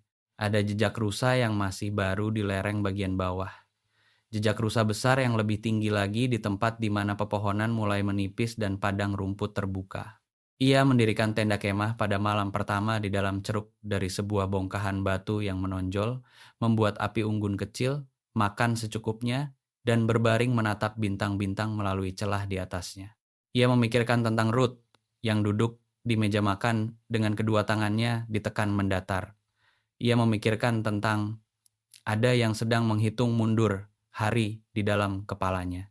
Ia memikirkan tentang senyuman Kolvarden, kawat pagar yang dipotong rapi, dan cara rumah ladang keluarga Calloway berdiri di lembah itu seperti sebuah pernyataan yang kecil, kokoh, dan mutlak menolak untuk menerima anggapan bahwa tempat itu seharusnya tidak ada. Ia pun tertidur dengan pemikiran itu dan tidur tanpa mimpi untuk pertama kalinya dalam ingatan barunya. Hari kedua, ia berhasil menemukan rusa besarnya. Sebuah kawanan kecil bergerak melintasi padang rumput atas, mengais lapisan es yang mengeras untuk mencapai rumput beku di bawahnya. Jesse memantapkan posisinya di batas pepohonan dan menunggu dengan kesabaran yang telah ia pelajari untuk ia kenakan seperti sebuah jaket terasa tidak nyaman pada awalnya, namun kemudian menjadi kebiasaan alami. Seekor rusa jantan muda di tepi padang rumput, tampak gemuk dan memiliki bobot yang bagus sebelum musim paceklik yang berat dimulai. Jesse mengembuskan napas pelan dan teratur seperti yang pernah ditunjukkan ayahnya saat ia baru berusia sedikit lebih tua dari Ada, lalu menarik pelatuknya. Satu tembakan, tepat sasaran.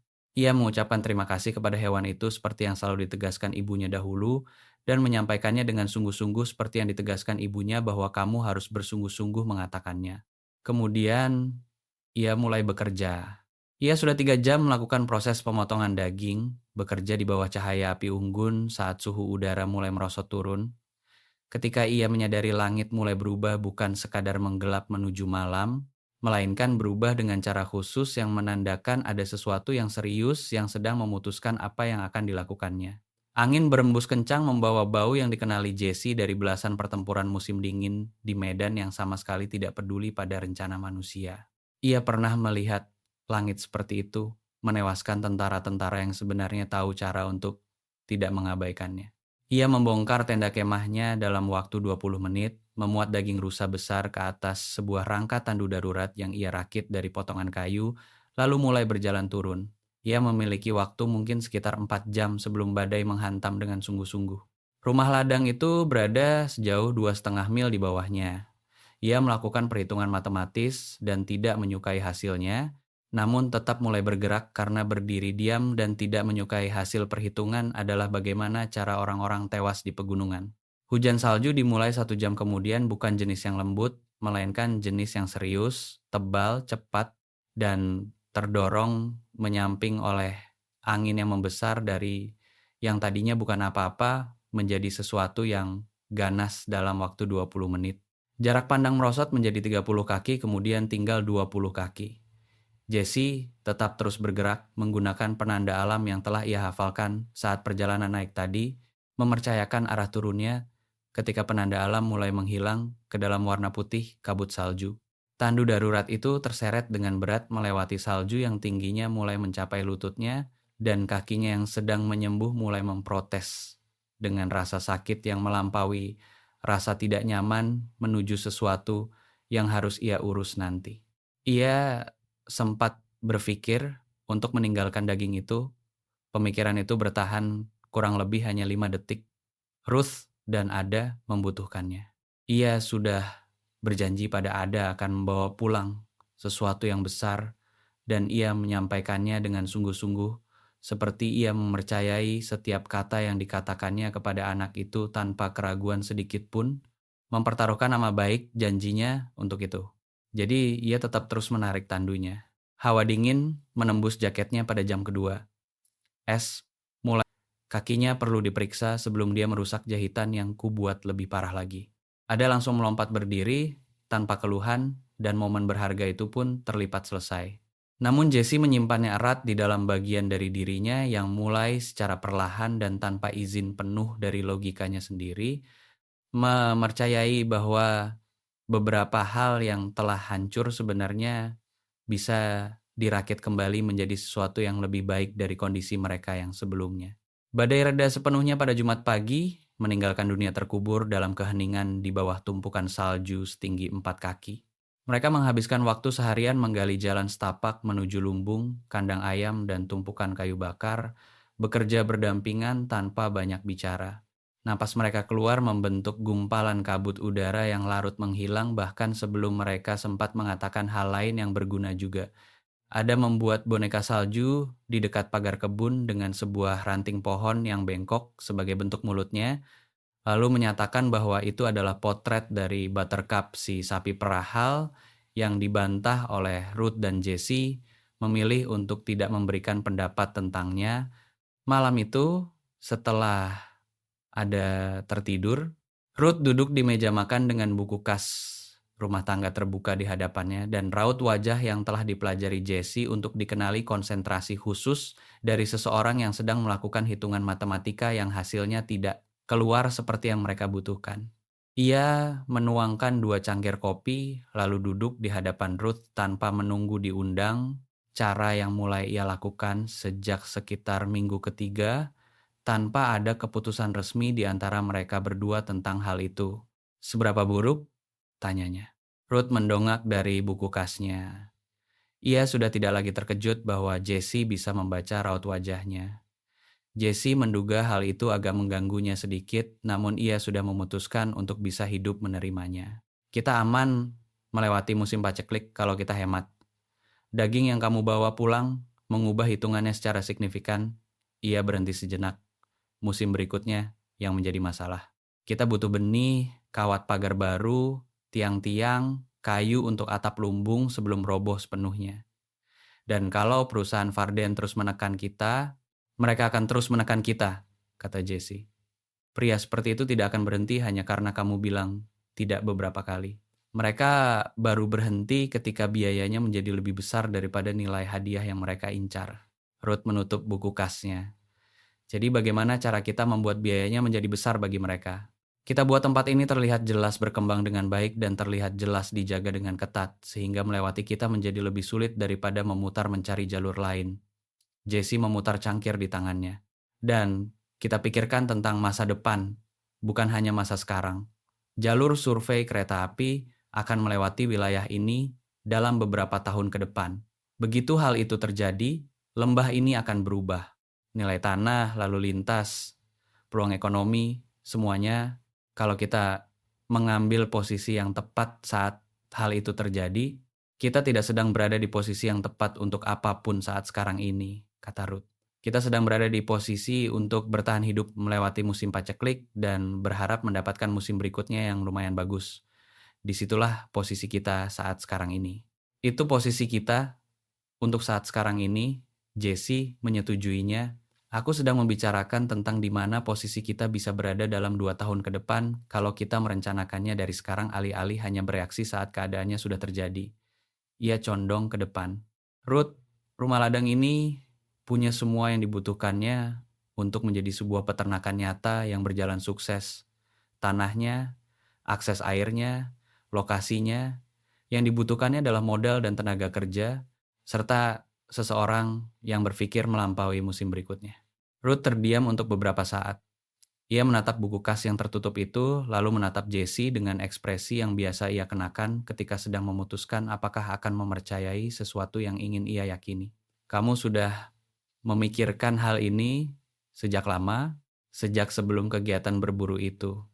Aku tidak membahasnya kemarin karena aku merasa belum punya hak untuk menyampaikannya. Ia menatap matanya dengan mantap. Aku membahasnya sekarang karena aku rasa aku sudah memperjuangkan hakku untuk setidaknya bisa mengatakannya. Dapur itu terasa sunyi. Di luar, angin berembus lembut melewati atap rumah, sama sekali tidak seperti keganasan malam sebelumnya. Surat kepemilikannya, kata Ruth. Jesse menunggu kalimat berikutnya. Aku sudah berbicara dengan Tuan Henderson di kantor pertanahan di kota. Katanya, aku bisa menambahkan nama kedua ke dalam klaim kepemilikan, membuat kepemilikannya sah secara hukum untuk kedua belah pihak. Ia mengatakannya ke arah bagian tengah meja, tidak sepenuhnya ditujukan kepada Jesse. Itu akan melindungi rumah ladang ini kalau terjadi sesuatu padaku. Maksudku, secara hukum. Ada akan punya seseorang dengan status hukum yang sah untuk Ruth. Jesse menghentikan kalimatnya. Apakah itu alasanmu menawarkannya untuk perlindungan hukum? Ada? Ruth menatapnya kemudian. Rahangnya terkatup rapat dalam ketegasan yang telah dipahami Jesse sebagai tanda bahwa wanita itu akan mengatakan sesuatu yang jujur yang membutuhkan pengorbanan batin darinya. Bukan, katanya. Itu adalah alasan yang kukatakan pada diriku sendiri pertama kali. Alasan yang sebenarnya adalah karena kamu sudah mengurus tanah ini, seolah-olah ini milikmu sendiri, sejak minggu pertama kamu bisa berjalan dengan kakimu sendiri. Kamu memaksakan kaki itu melewati badai salju untuk membawa pulang daging bagi keluargaku.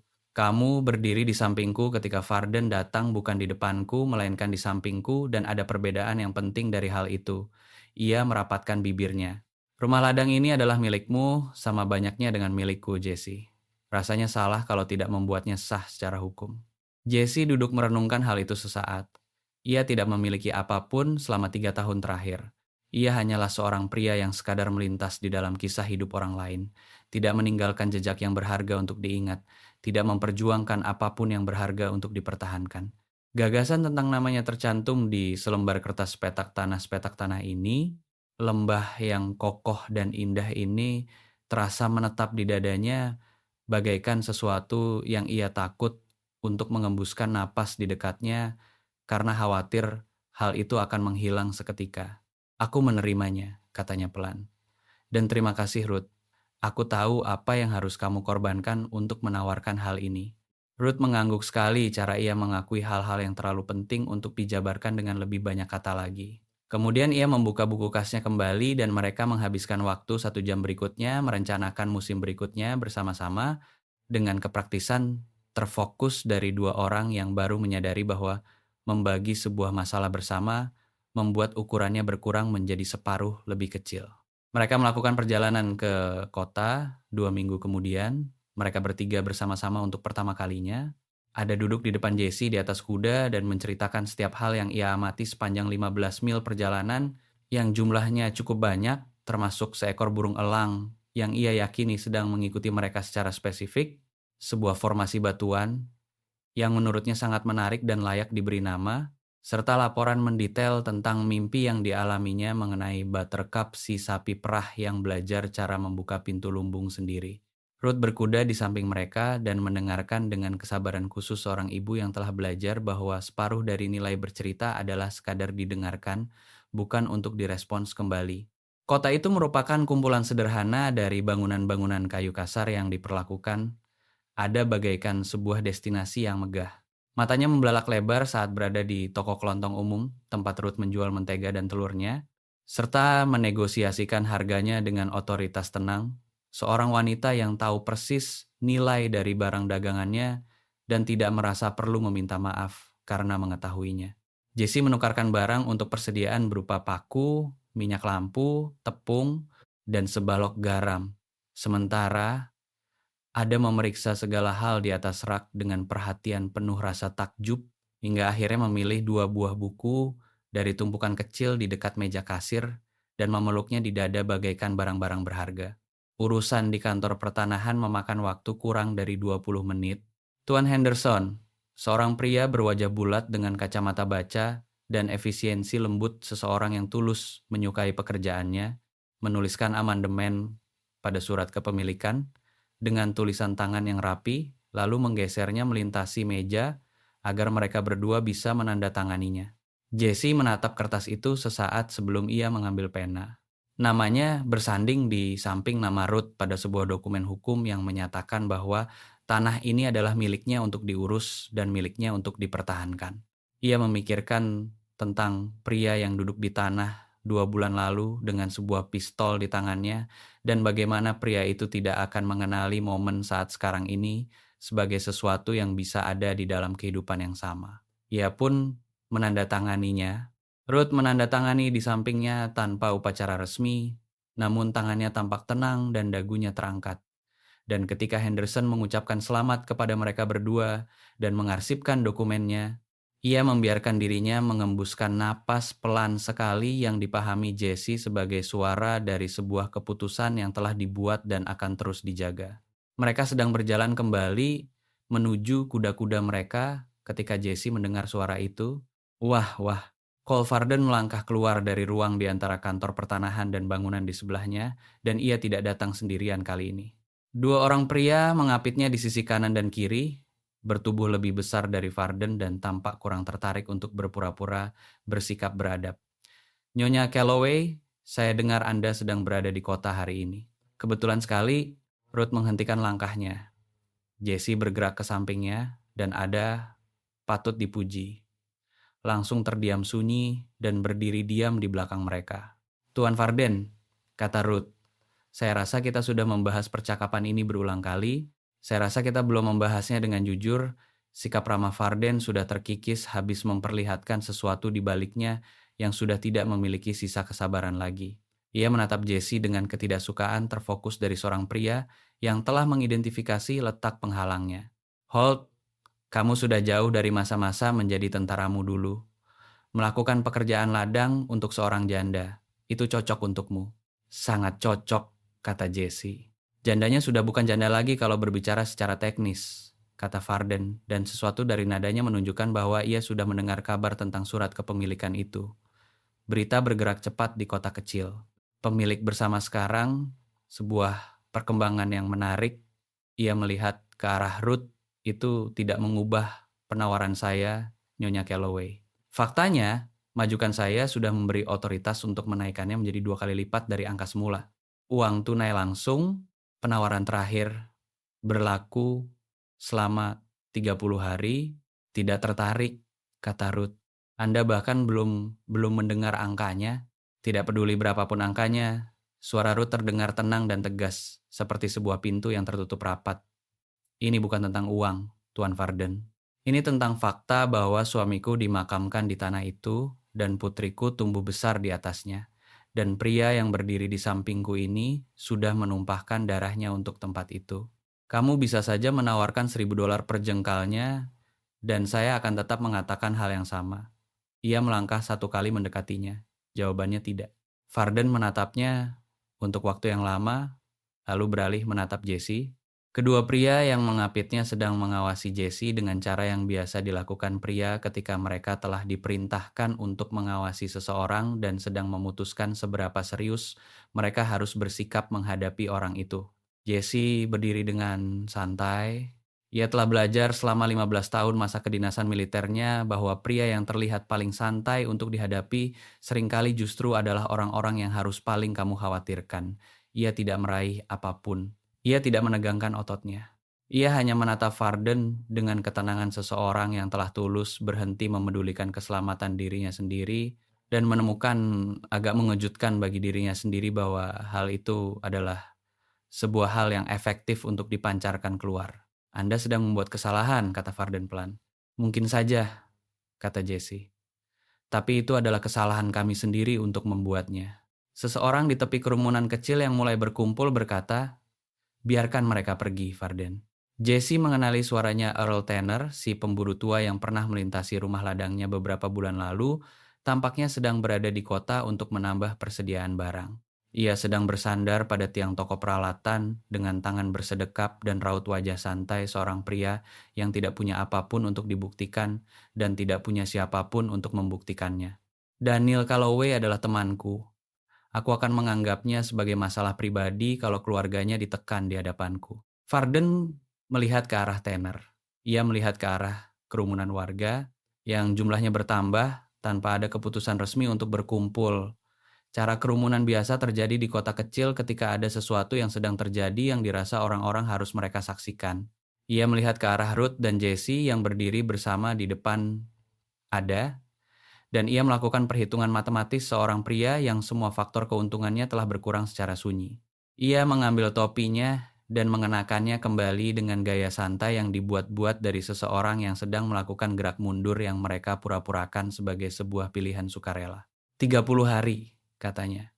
Pikirkan baik-baik.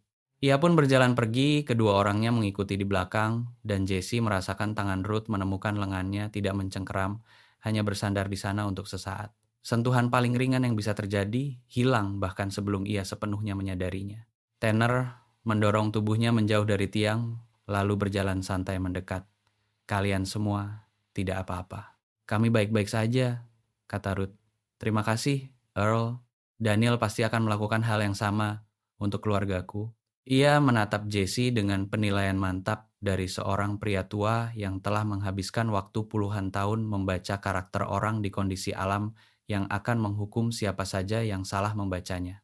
Kamu adalah pria yang dia tampung musim gugur lalu. Benar, Tuan. Dia sering melakukan kebiasaan seperti itu. Tidak, kata Ruth sebelum Jesse sempat menjawab. Dia tidak sering melakukannya. Wajah Tanner yang penuh kerutan karena cuaca membentuk sesuatu yang hampir menyerupai sebuah senyuman. Bagus, berarti dia tahu apa yang sedang dilakukannya. Ia menyentuh tepi topinya kepada Ruth, lalu berjalan santai kembali ke arah toko peralatan. Mereka berkuda pulang di waktu sore hari yang mulai larut dengan ada kembali ke kebiasaan bercerita normalnya, meskipun ia telah memasukkan peristiwa konfrontasi dengan Varden ke dalam komentarnya dengan perhatian penuh, pemikiran yang biasa ia berikan untuk hal-hal yang telah ia putuskan sebagai hal penting dan belum selesai ia pikirkan. Sepenuhnya. Tuan Varden tidak akan berhenti kan? Katanya. Kalimat itu tidak sepenuhnya terdengar seperti sebuah pertanyaan. Mungkin tidak, kata Jesse. Apa yang akan kita lakukan? Kita akan memastikan dia mendapati bahwa tindakan ini tidak layak untuk diteruskan. Jesse merasakan Ruth melirik ke arahnya dari atas kudanya. And kita akan bersiap untuk apapun yang akan dicobanya nanti. Ada terdiam sejenak. Apakah Tuan takut? Tanyanya. Jesse memikirkan jawaban yang jujur. Aku berhati-hati, katanya. Ada perbedaan di antara hal-hal itu. Ibu juga mengatakan hal yang sama. Ada kembali bersandar di dada Jesse, tampak puas dengan jawabannya. Katanya takut adalah sesuatu yang kamu rasakan. Berhati-hati adalah sesuatu yang kamu putuskan. Ruth sedang melihat ke arah jalan setapak di depan, tetapi Jesse melihat sudut mulutnya bergerak sedikit. Apa yang dicoba Varden selanjutnya datang 3 minggu kemudian, dan itu terjadi di malam hari. Jesse sedang bertugas jaga di lantai atas lumbung. Mereka telah merotasi jadwal jaga sejak peristiwa pemotongan pagar, sebuah sistem yang ia dan Ruth bangun tanpa banyak diskusi karena hal itu terlihat jelas dan perlu dilakukan, dan mereka berdua tiba pada pemikiran itu secara mandiri. Cara mereka mulai tiba pada kebanyakan keputusan praktis, yaitu secara simultan dan tanpa perlu menjelaskan alasan mereka satu sama lain. Ia mendengar suara mereka pada pukul 12:30 malam. 3 ekor kuda ditahan di jalur jalan setapak dan 2 orang bergerak dengan berjalan kaki menuju kandang sapi. Mereka baru membeli 6 ekor sapi ternak menggunakan sisa tabungan terakhir mereka, tampak kurus namun sehat, sebuah awal dari sesuatu yang nyata. Jesse mendengar langkah kaki yang pelan dan sengaja dari pria-pria yang mencoba bergerak sunyi di atas salju, sebuah hal yang sebenarnya sangat sulit dilakukan dengan baik. Ia tidak menunggu lagi. Cukup sampai di situ, katanya dari lantai atas lumbung, suaranya terdengar jernih di dalam udara malam yang dingin. Aku sudah mengarahkan senapan ke arah kalian berdua, dan aku bisa melihat dari sini lebih baik daripada yang kalian kira. Melangkahlah ke tempat yang terang, supaya aku bisa melihat tangan kalian. Ada jeda sejenak, kemudian kedua sosok itu berjalan terseok-seok ke area terbuka, menjauhkan tangan dari sisi tubuh mereka. Jesse memperhatikan penampilan mereka, pria-pria muda. Keduanya mengenakan ekspresi ketidakpastian dari orang-orang yang disewa untuk sebuah pekerjaan yang ternyata terbukti lebih rumit dari yang dijabarkan sebelumnya. Bukan kriminal kelas kakap, bukan orang berbahaya karena sebuah keyakinan ideologi.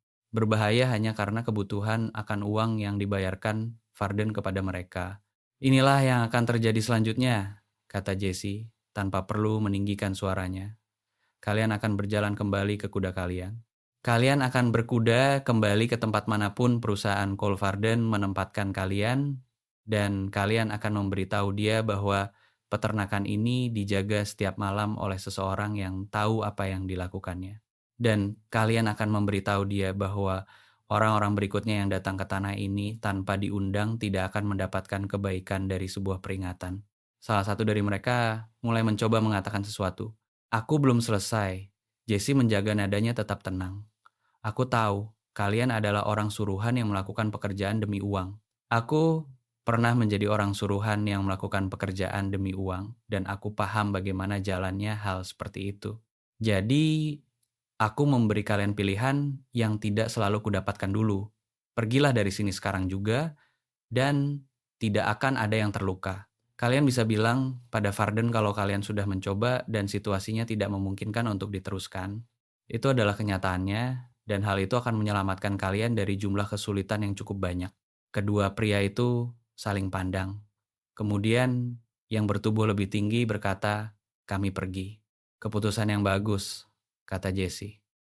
Ia mengawasi mereka pergi, sepenuhnya kembali ke batas pepohonan dan mendengarkan suara kuda-kuda mereka bergerak menjauh melewati salju sebelum ia turun dari lantai atas lumbung.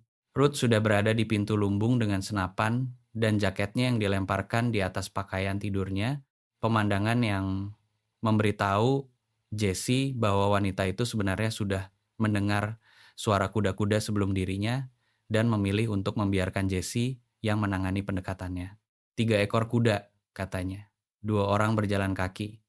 Varden bersikap waspada, mengirim orang suruhan alih-alih datang sendiri. Pengecut, praktis, kata Jesse. Dia tetap bersih dari masalah, dan mereka yang mengambil risikonya, kita perlu memberitahu polisi wilayah tentang apa yang selama ini terjadi. Mendokumentasikannya secara resmi. Ekspresi Ruth mengencang. Polisi Briggs tidak dikenal suka bergerak cepat untuk aduan dari pemilik rumah ladang kecil. Dia mungkin akan bergerak lebih cepat kalau aduannya datang dari pemilik bersama dari sebuah klaim tanah sah yang bisa menyediakan tanggal dan rincian spesifik dari tindakan pelecehan yang terdokumentasi.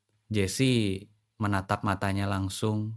Selama ini kita menghadapi hal ini sendirian. Kita tidak harus terus begitu. Ruth terdiam untuk beberapa saat. Hawa dingin menyelimuti mereka berdua. Kemudian ia berkata, "Baiklah, kita pergi ke kota hari Kamis nanti dan mengajukan aduan resmi." Ia berhenti sejenak, bersama-sama, Jesse menyetujuinya. Ruth mengangguk lalu berbalik ke arah rumah, kemudian menghentikan langkahnya kembali. Ia berdiri membelakanginya sesaat, cara yang biasa ia lakukan ketika ada sesuatu yang sedang dipikirkannya yang belum ia putuskan apakah akan mengatakannya atau tidak. Jesse, "Iya, aku senang kamu ada di sini." Ia mengatakannya ke arah udara dingin di hadapannya, tidak berbalik. Terdengar datar, sederhana, dan sepenuhnya tanpa dekorasi kalimat yang indah, yang merupakan cara Ruth Calloway mengatakan hal-hal yang ia maksudkan di tingkat yang paling mendalam dari hatinya. "Aku ingin kamu tahu hal itu." Bukan karena urusan pagar dan bukan karena malam ini. Aku senang kamu ada di sini, karena tempat ini terasa berbeda dari kondisinya sebelum kamu datang, dan aku tidak tahu bagaimana lagi cara mengatakannya tanpa membuatnya terdengar sebagai sesuatu yang mungkin terlalu cepat untuk dikatakan. Jessie berdiri merenungkan hal itu sesaat. Hawa dingin terasa sangat menusuk, kegelapan terasa begitu pekat, dan Ruth masih belum berbalik menatapnya. Bahunya tertahan dengan cara hati-hati dari seseorang yang baru saja menyampaikan sebuah hal yang sensitif dan sedang bersiap menahan respons apapun yang akan kembali kepadanya. Itu tidak terdengar terlalu cepat, katanya. Itu terdengar jujur, dan aku lebih memilih kejujuranmu daripada apapun yang bisa kamu tawarkan kepadaku. Ruth berbalik kemudian. Wajahnya di dalam kegelapan adalah sesuatu yang tidak bisa ia baca sepenuhnya, tetapi apa yang bisa ia baca sudah terasa cukup. Rasa lega di balik sikap waspadanya, kelelahan yang secara perlahan, sangat perlahan, berubah menjadi sesuatu yang tidak harus melakukan semua pekerjaan beratnya sendirian lagi. "Selamat malam, Jessie," katanya. "Selamat malam, Ruth." Ruth pun masuk ke dalam rumah. Jessie berdiri di dalam hawa dingin untuk beberapa saat lagi, mendengarkan malam yang kembali tenang setelah gangguan dari suara sepatu bot di atas salju, langkah kuda yang mundur menjauh, dan semua mekanisme drama kecil dari pria-pria yang mengira mereka bisa mengambil di malam hari apa yang telah dibangun seorang wanita di siang hari. Kemudian, ia kembali naik ke lantai atas lumbung dan melanjutkan tugas jaganya karena malam belum berakhir dan memedulikan sesuatu berarti menunjukkan kehadiran untuk seluruh prosesnya, bagian yang sulit, bagian yang mudah, dan semua jam-jam gelap yang panjang di antara keduanya. Ia memikirkan tentang surat kepemilikan dengan namanya tercantum di sana. Ia memikirkan tentang Ada dan buku-bukunya, dan cara anak itu mengucapkan kata ketabahan seolah ia telah memutuskan untuk menjadikannya sebuah prinsip pribadi. Ia memikirkan tentang Ruth yang berkata, "Aku senang kamu ada di sini." Seolah kalimat itu membutuhkan pengorbanan nyata darinya dan ia tetap memilih untuk membayarnya juga. Ia memikirkan tentang pria yang memegang sebuah pistol di tangannya di atas tanah 2 bulan lalu dan bagaimana pria itu tidak akan mengenali perasaan ini, perasaan khusus, rumit, dan sepenuhnya tidak masuk akal tentang memiliki sesuatu yang berharga untuk membuatnya tetap terjaga sepanjang malam demi melindunginya. Jesse Holt duduk di lantai atas lumbung dalam dinginnya malam Montana dan memahami dengan kepastian tenang dari sesuatu yang akhirnya menjadi nyata, bahwa ia bukan lagi pria yang dulu itu, dan bahwa jarak antara siapa dirinya dulu dengan siapa dirinya yang sedang duduk di sini saat sekarang ini sepenuhnya dirajut dari pilihan-pilihan kecil yang konsisten. Janji-janji yang ditepati dan seorang anak perempuan bertelanjang kaki yang menolak untuk berjalan melewati seorang pria yang sekarat tanpa bertanya apakah ia membutuhkan bantuan. Polisi Briggs ternyata terbukti lebih berguna dari yang diduga Ruth, hal yang ia akui sepanjang perjalanan pulang berkuda dari kota, dengan kejujuran enggan yang biasa ia simpan untuk momen-momen ketika dunia bersikap lebih baik dari apa yang telah diajarkan oleh pengalaman hidupnya. Untuk ia, antisipasi.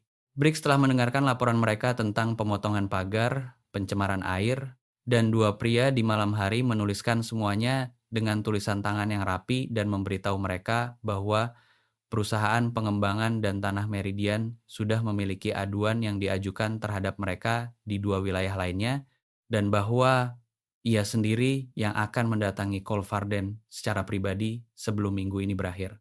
"Jangan dulu merasa tenang," kata Jessie. "Briggs bisa memperlambat gerakan mereka. Dia tidak bisa menghentikan mereka secara permanen." "Aku tahu." Ruth memasukkan tangannya ke dalam jaket untuk menahan dingin. "Tapi itu adalah satu hal tambahan yang memberi jarak di antara kita dengan mereka." "Aku setuju dengan itu." Ada yang berkuda di depan Jessie seperti yang selalu ia lakukan sekarang, menghabiskan perjalanan pulang dengan tidak biasanya terdiam sunyi. Ia bersikap begitu sejak pagi hari ketika Jessie menceritakan tentang keberadaan pria-pria di malam hari, bukan ketakutan yang sebenarnya, melainkan berpikir dengan cara ia memikirkan tentang hal-hal yang penting dengan bobot penuh dari perhatiannya. "Tuan Holt," katanya saat berjarak sekitar 1 mil dari rumah. "Ya, menurut Tuan, apakah mereka akan berhenti begitu saja? Bukan karena urusan polisi, tapi karena mereka memutuskan tindakan ini sudah tidak sepadan lagi harganya. Jesse memikirkan jawaban yang jujur untuknya. Aku rasa pria seperti Varden baru berhenti ketika biaya untuk meneruskan tindakan ini lebih tinggi daripada apa yang bisa mereka dapatkan sebagai keuntungannya. Saat sekarang ini, mereka mengira kita hanyalah dua orang dewasa dan seorang anak yang bisa dibuat lelah mengalah. Kita perlu menunjukkan kepada mereka bahwa mereka keliru tentang hal itu. Bagaimana caranya? Dengan membangun sesuatu yang tidak bisa mereka ganggu-gugat, kata Jesse. Sesuatu yang begitu jelas hidup, berkembang, dan dijaga ketat sehingga jika mereka mencoba menerobosnya, justru akan memakan biaya lebih besar daripada memutar mencari jalur lain. Ada terdiam untuk sesaat lagi. Seperti membuat rumah ladang ini terlihat begitu nyata sampai mereka tidak bisa berpura-pura menganggapnya tidak penting. Tepat sekali seperti itu. Anak itu mengangguk perlahan, cara ia mengangguk ketika telah menangkap sebuah pemahaman dan menyimpannya di tempat yang akan berguna nanti. Ruth melirik ke arah Jesse dari atas kudanya dan apa yang tersampaikan di antara mereka dalam pandangan itu tidak membutuhkan penerjemahan kata lagi. Mereka mulai merencanakannya pada malam yang sama di meja dapur setelah ada berada di tempat tidur. Dengan buku kas terbuka dan selembar kertas di sampingnya, tempat Jesse menggambar sketsa tata letak dalam bentuk gambar yang kasar namun mudah dibaca. Percakapan berlangsung lama, melampaui jam tidur yang biasanya mereka patuhi, dipicu oleh kopi dan energi khusus dari dua orang yang telah berhenti merencanakan sesuatu di sekitar masalah dan mulai merencanakan sesuatu langsung menembus masalahnya. Mereka akan memperluas operasi peternakan sapi di musim semi nanti, menambah 10 ekor lagi yang cukup untuk memenuhi sebuah kontrak pasokan jika jalur survei kereta api benar-benar lewat seperti yang telah diprediksi Tanner. Mereka akan memperbaiki atap lumbung secara total, tidak sekadar menambalnya lagi. Mereka akan membangun sebuah rumah pengasapan untuk memproses dan menjual daging daripada sekadar menukarkannya dalam kondisi mentah. Dan mereka akan menghubungi dua keluarga pemilik rumah ladang lainnya yang telah menarik diri dari lembah ini, keluarga Olson dan janda Garrity, untuk melihat apakah salah satunya berminat menjual hewan ternak atau berbagi tenaga. Kerja melewati musim-musim yang paling berat, komunitas, kata Ruth sambil melihat ke arah daftar tulisan di kertas. Kita sudah terisolasi terlalu lama. Itulah yang selama ini mereka manfaatkan. Terisolasi berarti rentan, Jesse menyetujuinya. Terhubung berarti lebih sulit untuk diserang satu persatu. Ruth menatapnya dari seberang meja. Kamu mempelajari hal itu di pasukan tentara berkuda. Aku mempelajarinya lewat cara yang pahit, ya. Ia menatap mata Ruth, sebuah pos terdepan yang tidak punya jalur pasokan bantuan dan tidak punya unit tetangga di sekitarnya, tidak akan bertahan lama. Tidak peduli seberapa baik pos itu dipertahankan. Wanita itu terdiam sesaat sambil menelusuri pinggiran kertas dengan satu jarinya. Thomas dulu sering mengatakan hal yang serupa, bukan tentang pasukan tentara, tentang bertani. Katanya, wilayah perbatasan akan menghancurkan siapa saja yang mencoba menghadapinya sendirian. Suaranya terdengar mantap, seperti cara ia selalu membicarakan tentang suaminya sekarang, bukan tanpa emosi, melainkan tidak lagi mencoba menahan luapan duka yang banjir. Lebih seperti aliran sungai yang telah menemukan jalur alirannya yang tepat. Dia benar. Aku hanya sempat melupakannya untuk beberapa waktu. Kamu tidak melupakannya. Kamu sedang berjuang bertahan hidup. Ada perbedaan di antara hal-hal itu. Ruth mendongak menatapnya. Kamu sering mengatakan hal itu, ada perbedaan.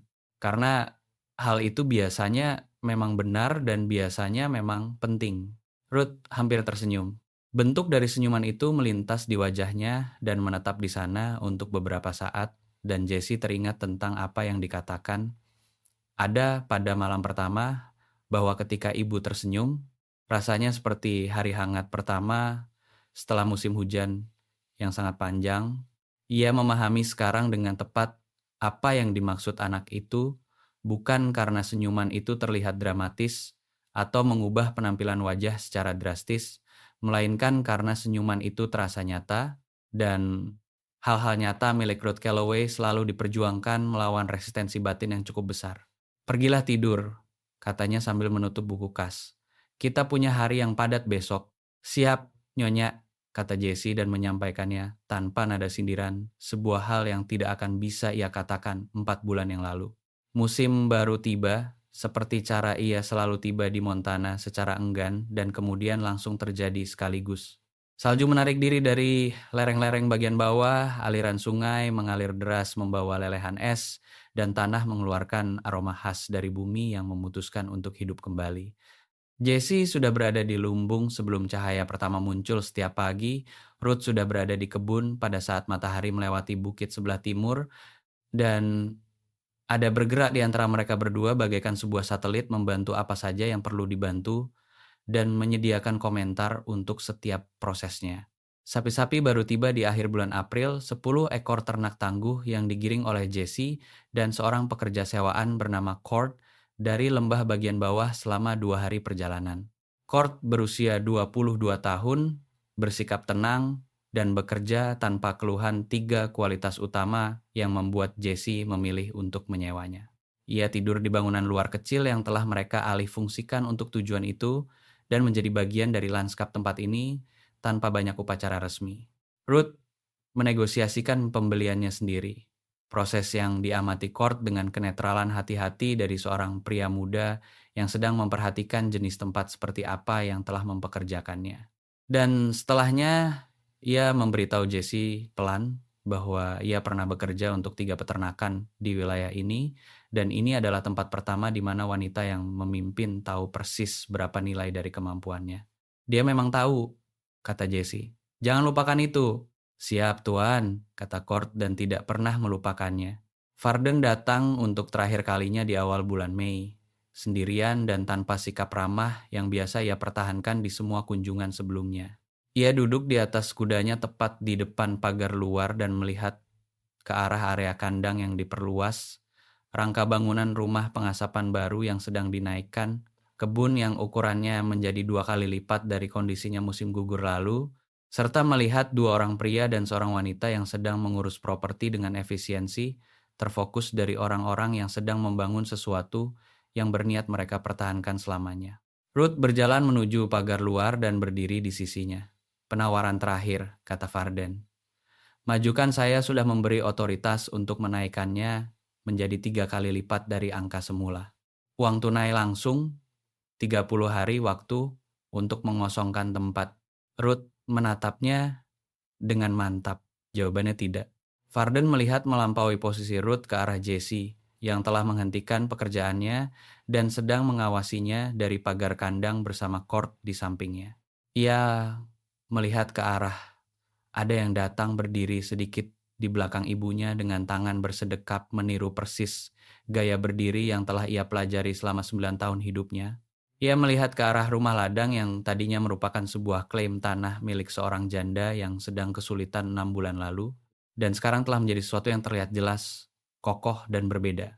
Anda sedang membuat kesalahan, katanya, untuk hal yang dihitung Jesse sebagai keempat kalinya. Tuan Varden, kata Ruth dengan kesabaran seseorang yang sedang menjelaskan sesuatu yang sederhana kepada orang yang seharusnya sudah memahaminya. Suamiku yang membangun jalur pagar ini. Putriku lahir sejauh 50 kaki dari tempatmu, sedang duduk saat sekarang ini.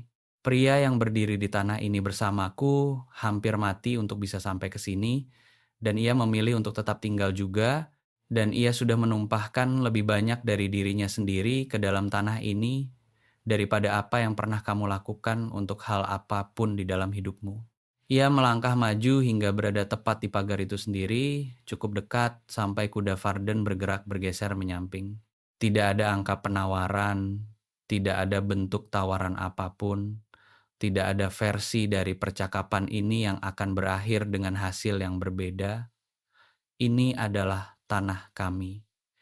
Pergilah cari tanah milik orang lain. Varden menatap matanya untuk waktu yang lama.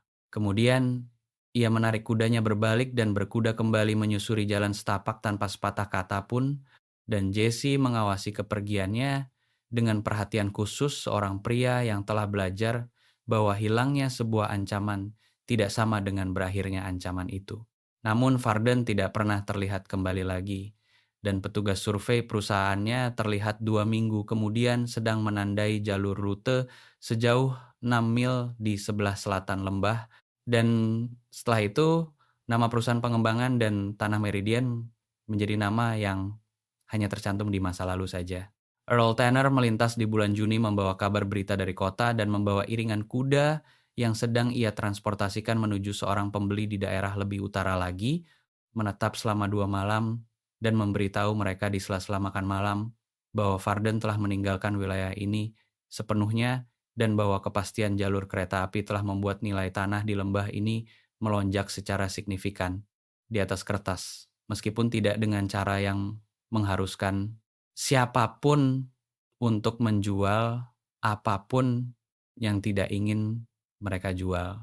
Kalian sedang menguasai sesuatu yang nyata, kata Tanner sambil melihat ke sekeliling meja makan, kalian berdua. Ia melirik ke arah Ada, kalian bertiga. Kami tahu, kata Ada dengan keyakinan tenang dari seseorang yang telah mengetahuinya paling lama. Tanner pergi pada suatu Kamis pagi, dan sore harinya Jesse menemukan Ruth berada di kebun di bawah cahaya musim baru yang panjang, sedang melakukan kegiatan mencabut rumput liar dengan santai, jenis kegiatan yang menandakan bahwa pekerjaan yang mendesak sudah selesai dilakukan, dan yang tersisa hanyalah perawatan dari sesuatu yang sudah tumbuh dengan baik. Ia duduk di atas sebuah kotak kayu yang terbalik di tepi kebun dan menyaksikan wanita itu bekerja untuk beberapa saat tanpa mengatakan apa-apa, karena keheningan di antara mereka sudah sejak lama berubah menjadi sebuah tempat yang nyaman untuk dinikmati. Dia benar, kamu tahu, kata Ruth tanpa mendongak dari tanaman buncis yang sedang diurusnya. Ada. Dia biasanya memang benar. Maksudku tentang hal ini, Ruth duduk bersandar pada tumitnya dan melihat ke arah kebun, ke arah lumbung, dan ke arah jalur tiang pagar yang bersih, membentang ke sisi selatan tentang apa yang sudah kita bangun. Kita bertiga, ia melepaskan sarung tangannya dan melipatnya di pangkuan. Aku menghabiskan waktu yang lama setelah kepergian Thomas dengan mengatakan pada diriku sendiri bahwa apa yang pernah kami miliki sudah selesai-selesai saja. Bahwa aku sudah menghabiskan bagian dari diriku yang mampu untuk ia berhenti memulainya kembali. Aku mengira duka adalah hal yang permanen, bahwa duka adalah wujud dari diriku yang sekarang. Jesse menunggu kalimat berikutnya. Ternyata tidak begitu, kata Ruth. Itulah yang sudah kupelajari sepanjang tahun ini. Ia akhirnya menatap Jesse langsung, dengan cara terbuka dan tanpa pertahanan yang secara perlahan, sangat perlahan, ia izinkan terjadi selama berbulan-bulan bekerja berdampingan dengannya, berargumen dengannya, bergantung padanya, dan menemukan di setiap momennya bahwa ketergantungan itu memang layak diberikan.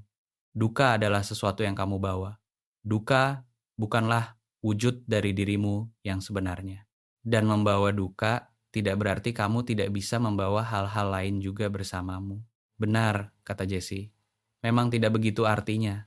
Ruth berdiri dan datang duduk di atas pagar kebun di dekat kotak kayu, cukup dekat sehingga percakapan mereka tidak perlu menempuh jarak gelombang suara yang jauh.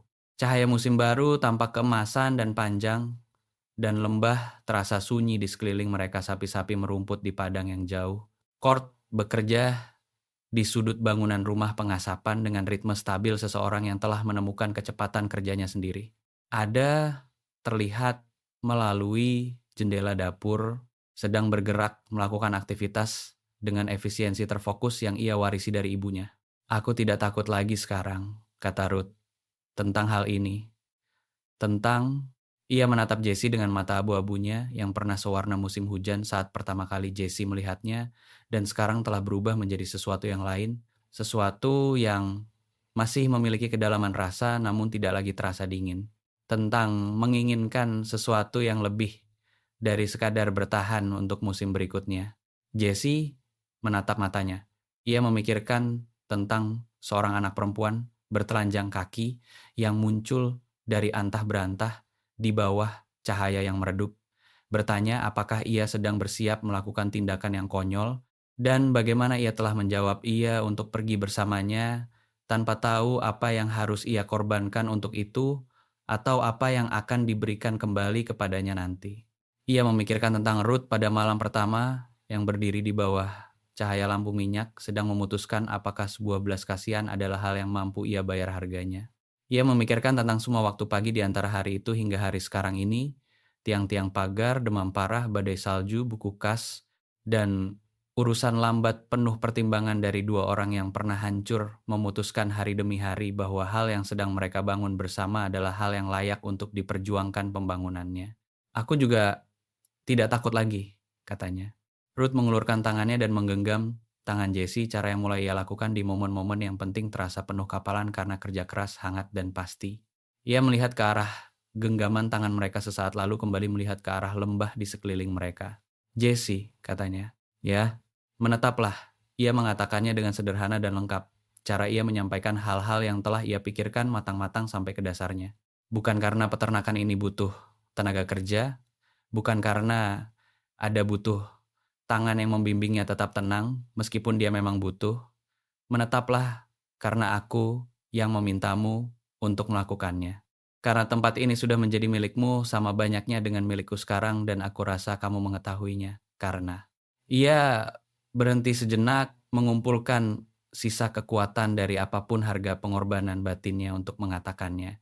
Karena aku mencintaimu. Aku sudah berusaha memantapkan diriku untuk mengatakan kalimat itu selama sekitar 4 bulan terakhir dan aku rasa ini sudah lewat waktunya. Lembah itu terasa sunyi. Di suatu tempat di padang rumput, salah satu sapi melenguh, memanggil, dan sapi lainnya menyahut menyetujui. Rangka bangunan rumah pengasapan menghasilkan bayangan yang panjang melintasi halaman dan suara ada terdengar samar melalui jendela dapur sedang bernyanyi untuk dirinya sendiri. Cara yang biasa ia lakukan ketika mengira tidak ada orang yang mendengarkannya.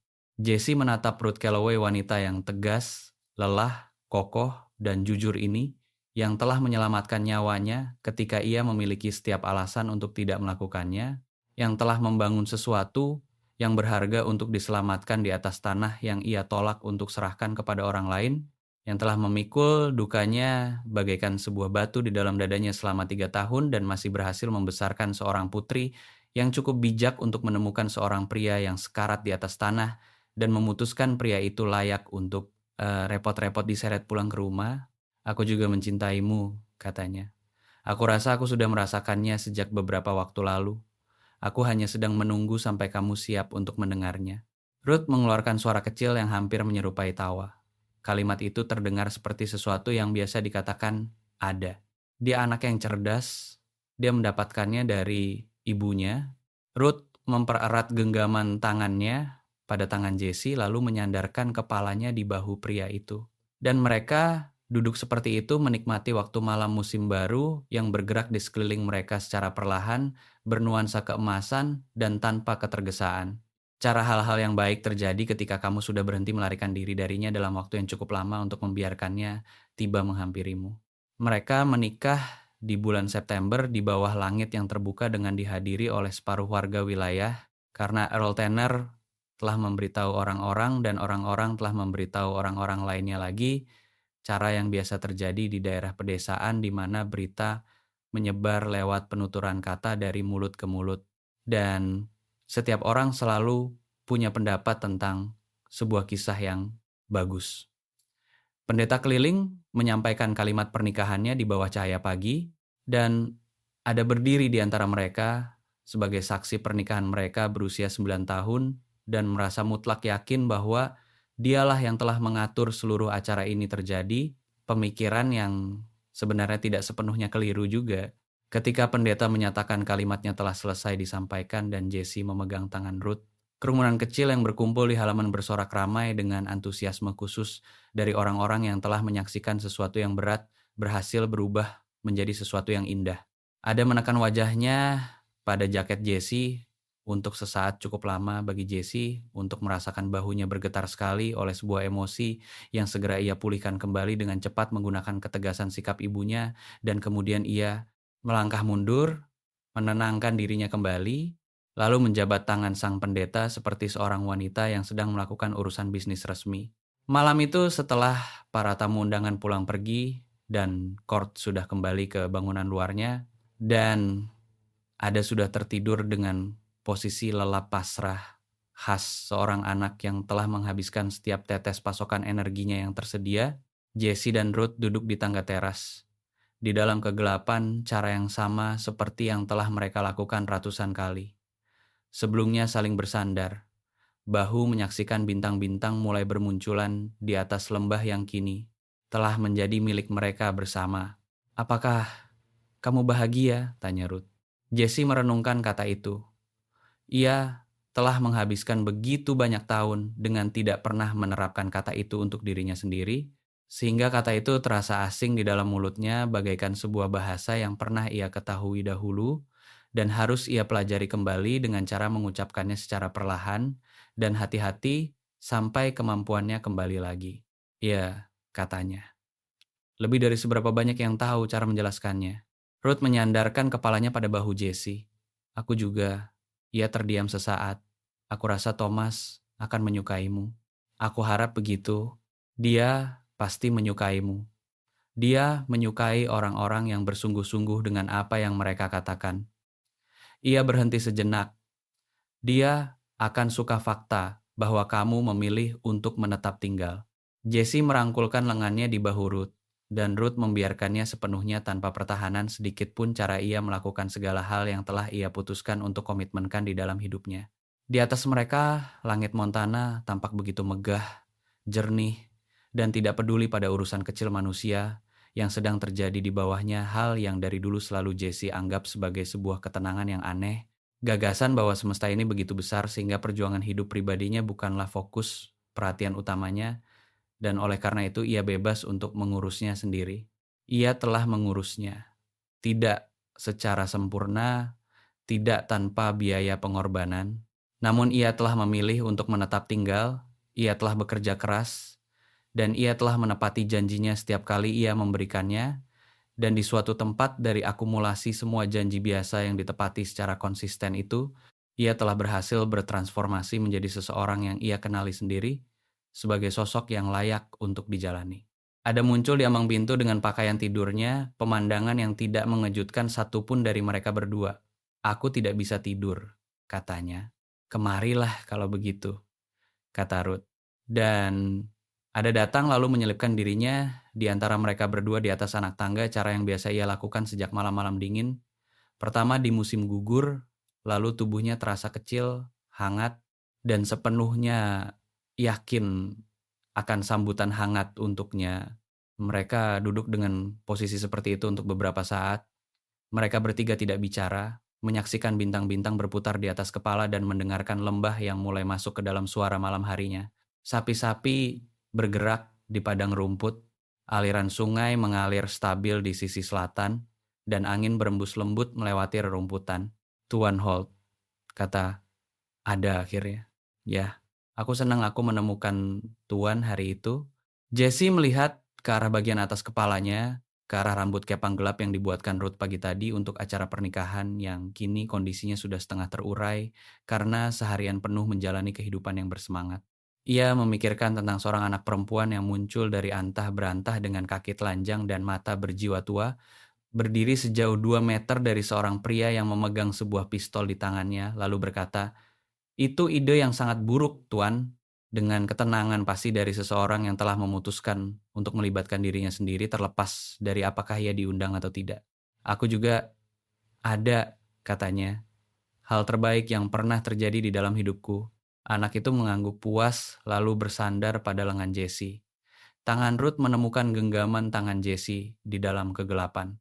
Lembah membentang luas, tenang, dan megah di sekeliling mereka. Bintang-bintang terus menjaga tugas jaga kuno mereka yang sabar, dan Jesse Holt yang pernah duduk di atas tanah sebuah permukiman mati pada suatu sore di musim gugur dengan tidak memiliki apapun tersisa dan tidak memiliki tempat manapun untuk pergi memeluk erat keluarganya di dalam kegelapan. Malam Montana dan memahami sepenuhnya serta akhirnya bahwa kehidupan yang layak dijalani ternyata sudah ada di sini sepanjang waktu, menunggunya untuk mengatakan iya. Ia telah mengatakan iya. Ia telah menetap tinggal, dan hal itu adalah segalanya.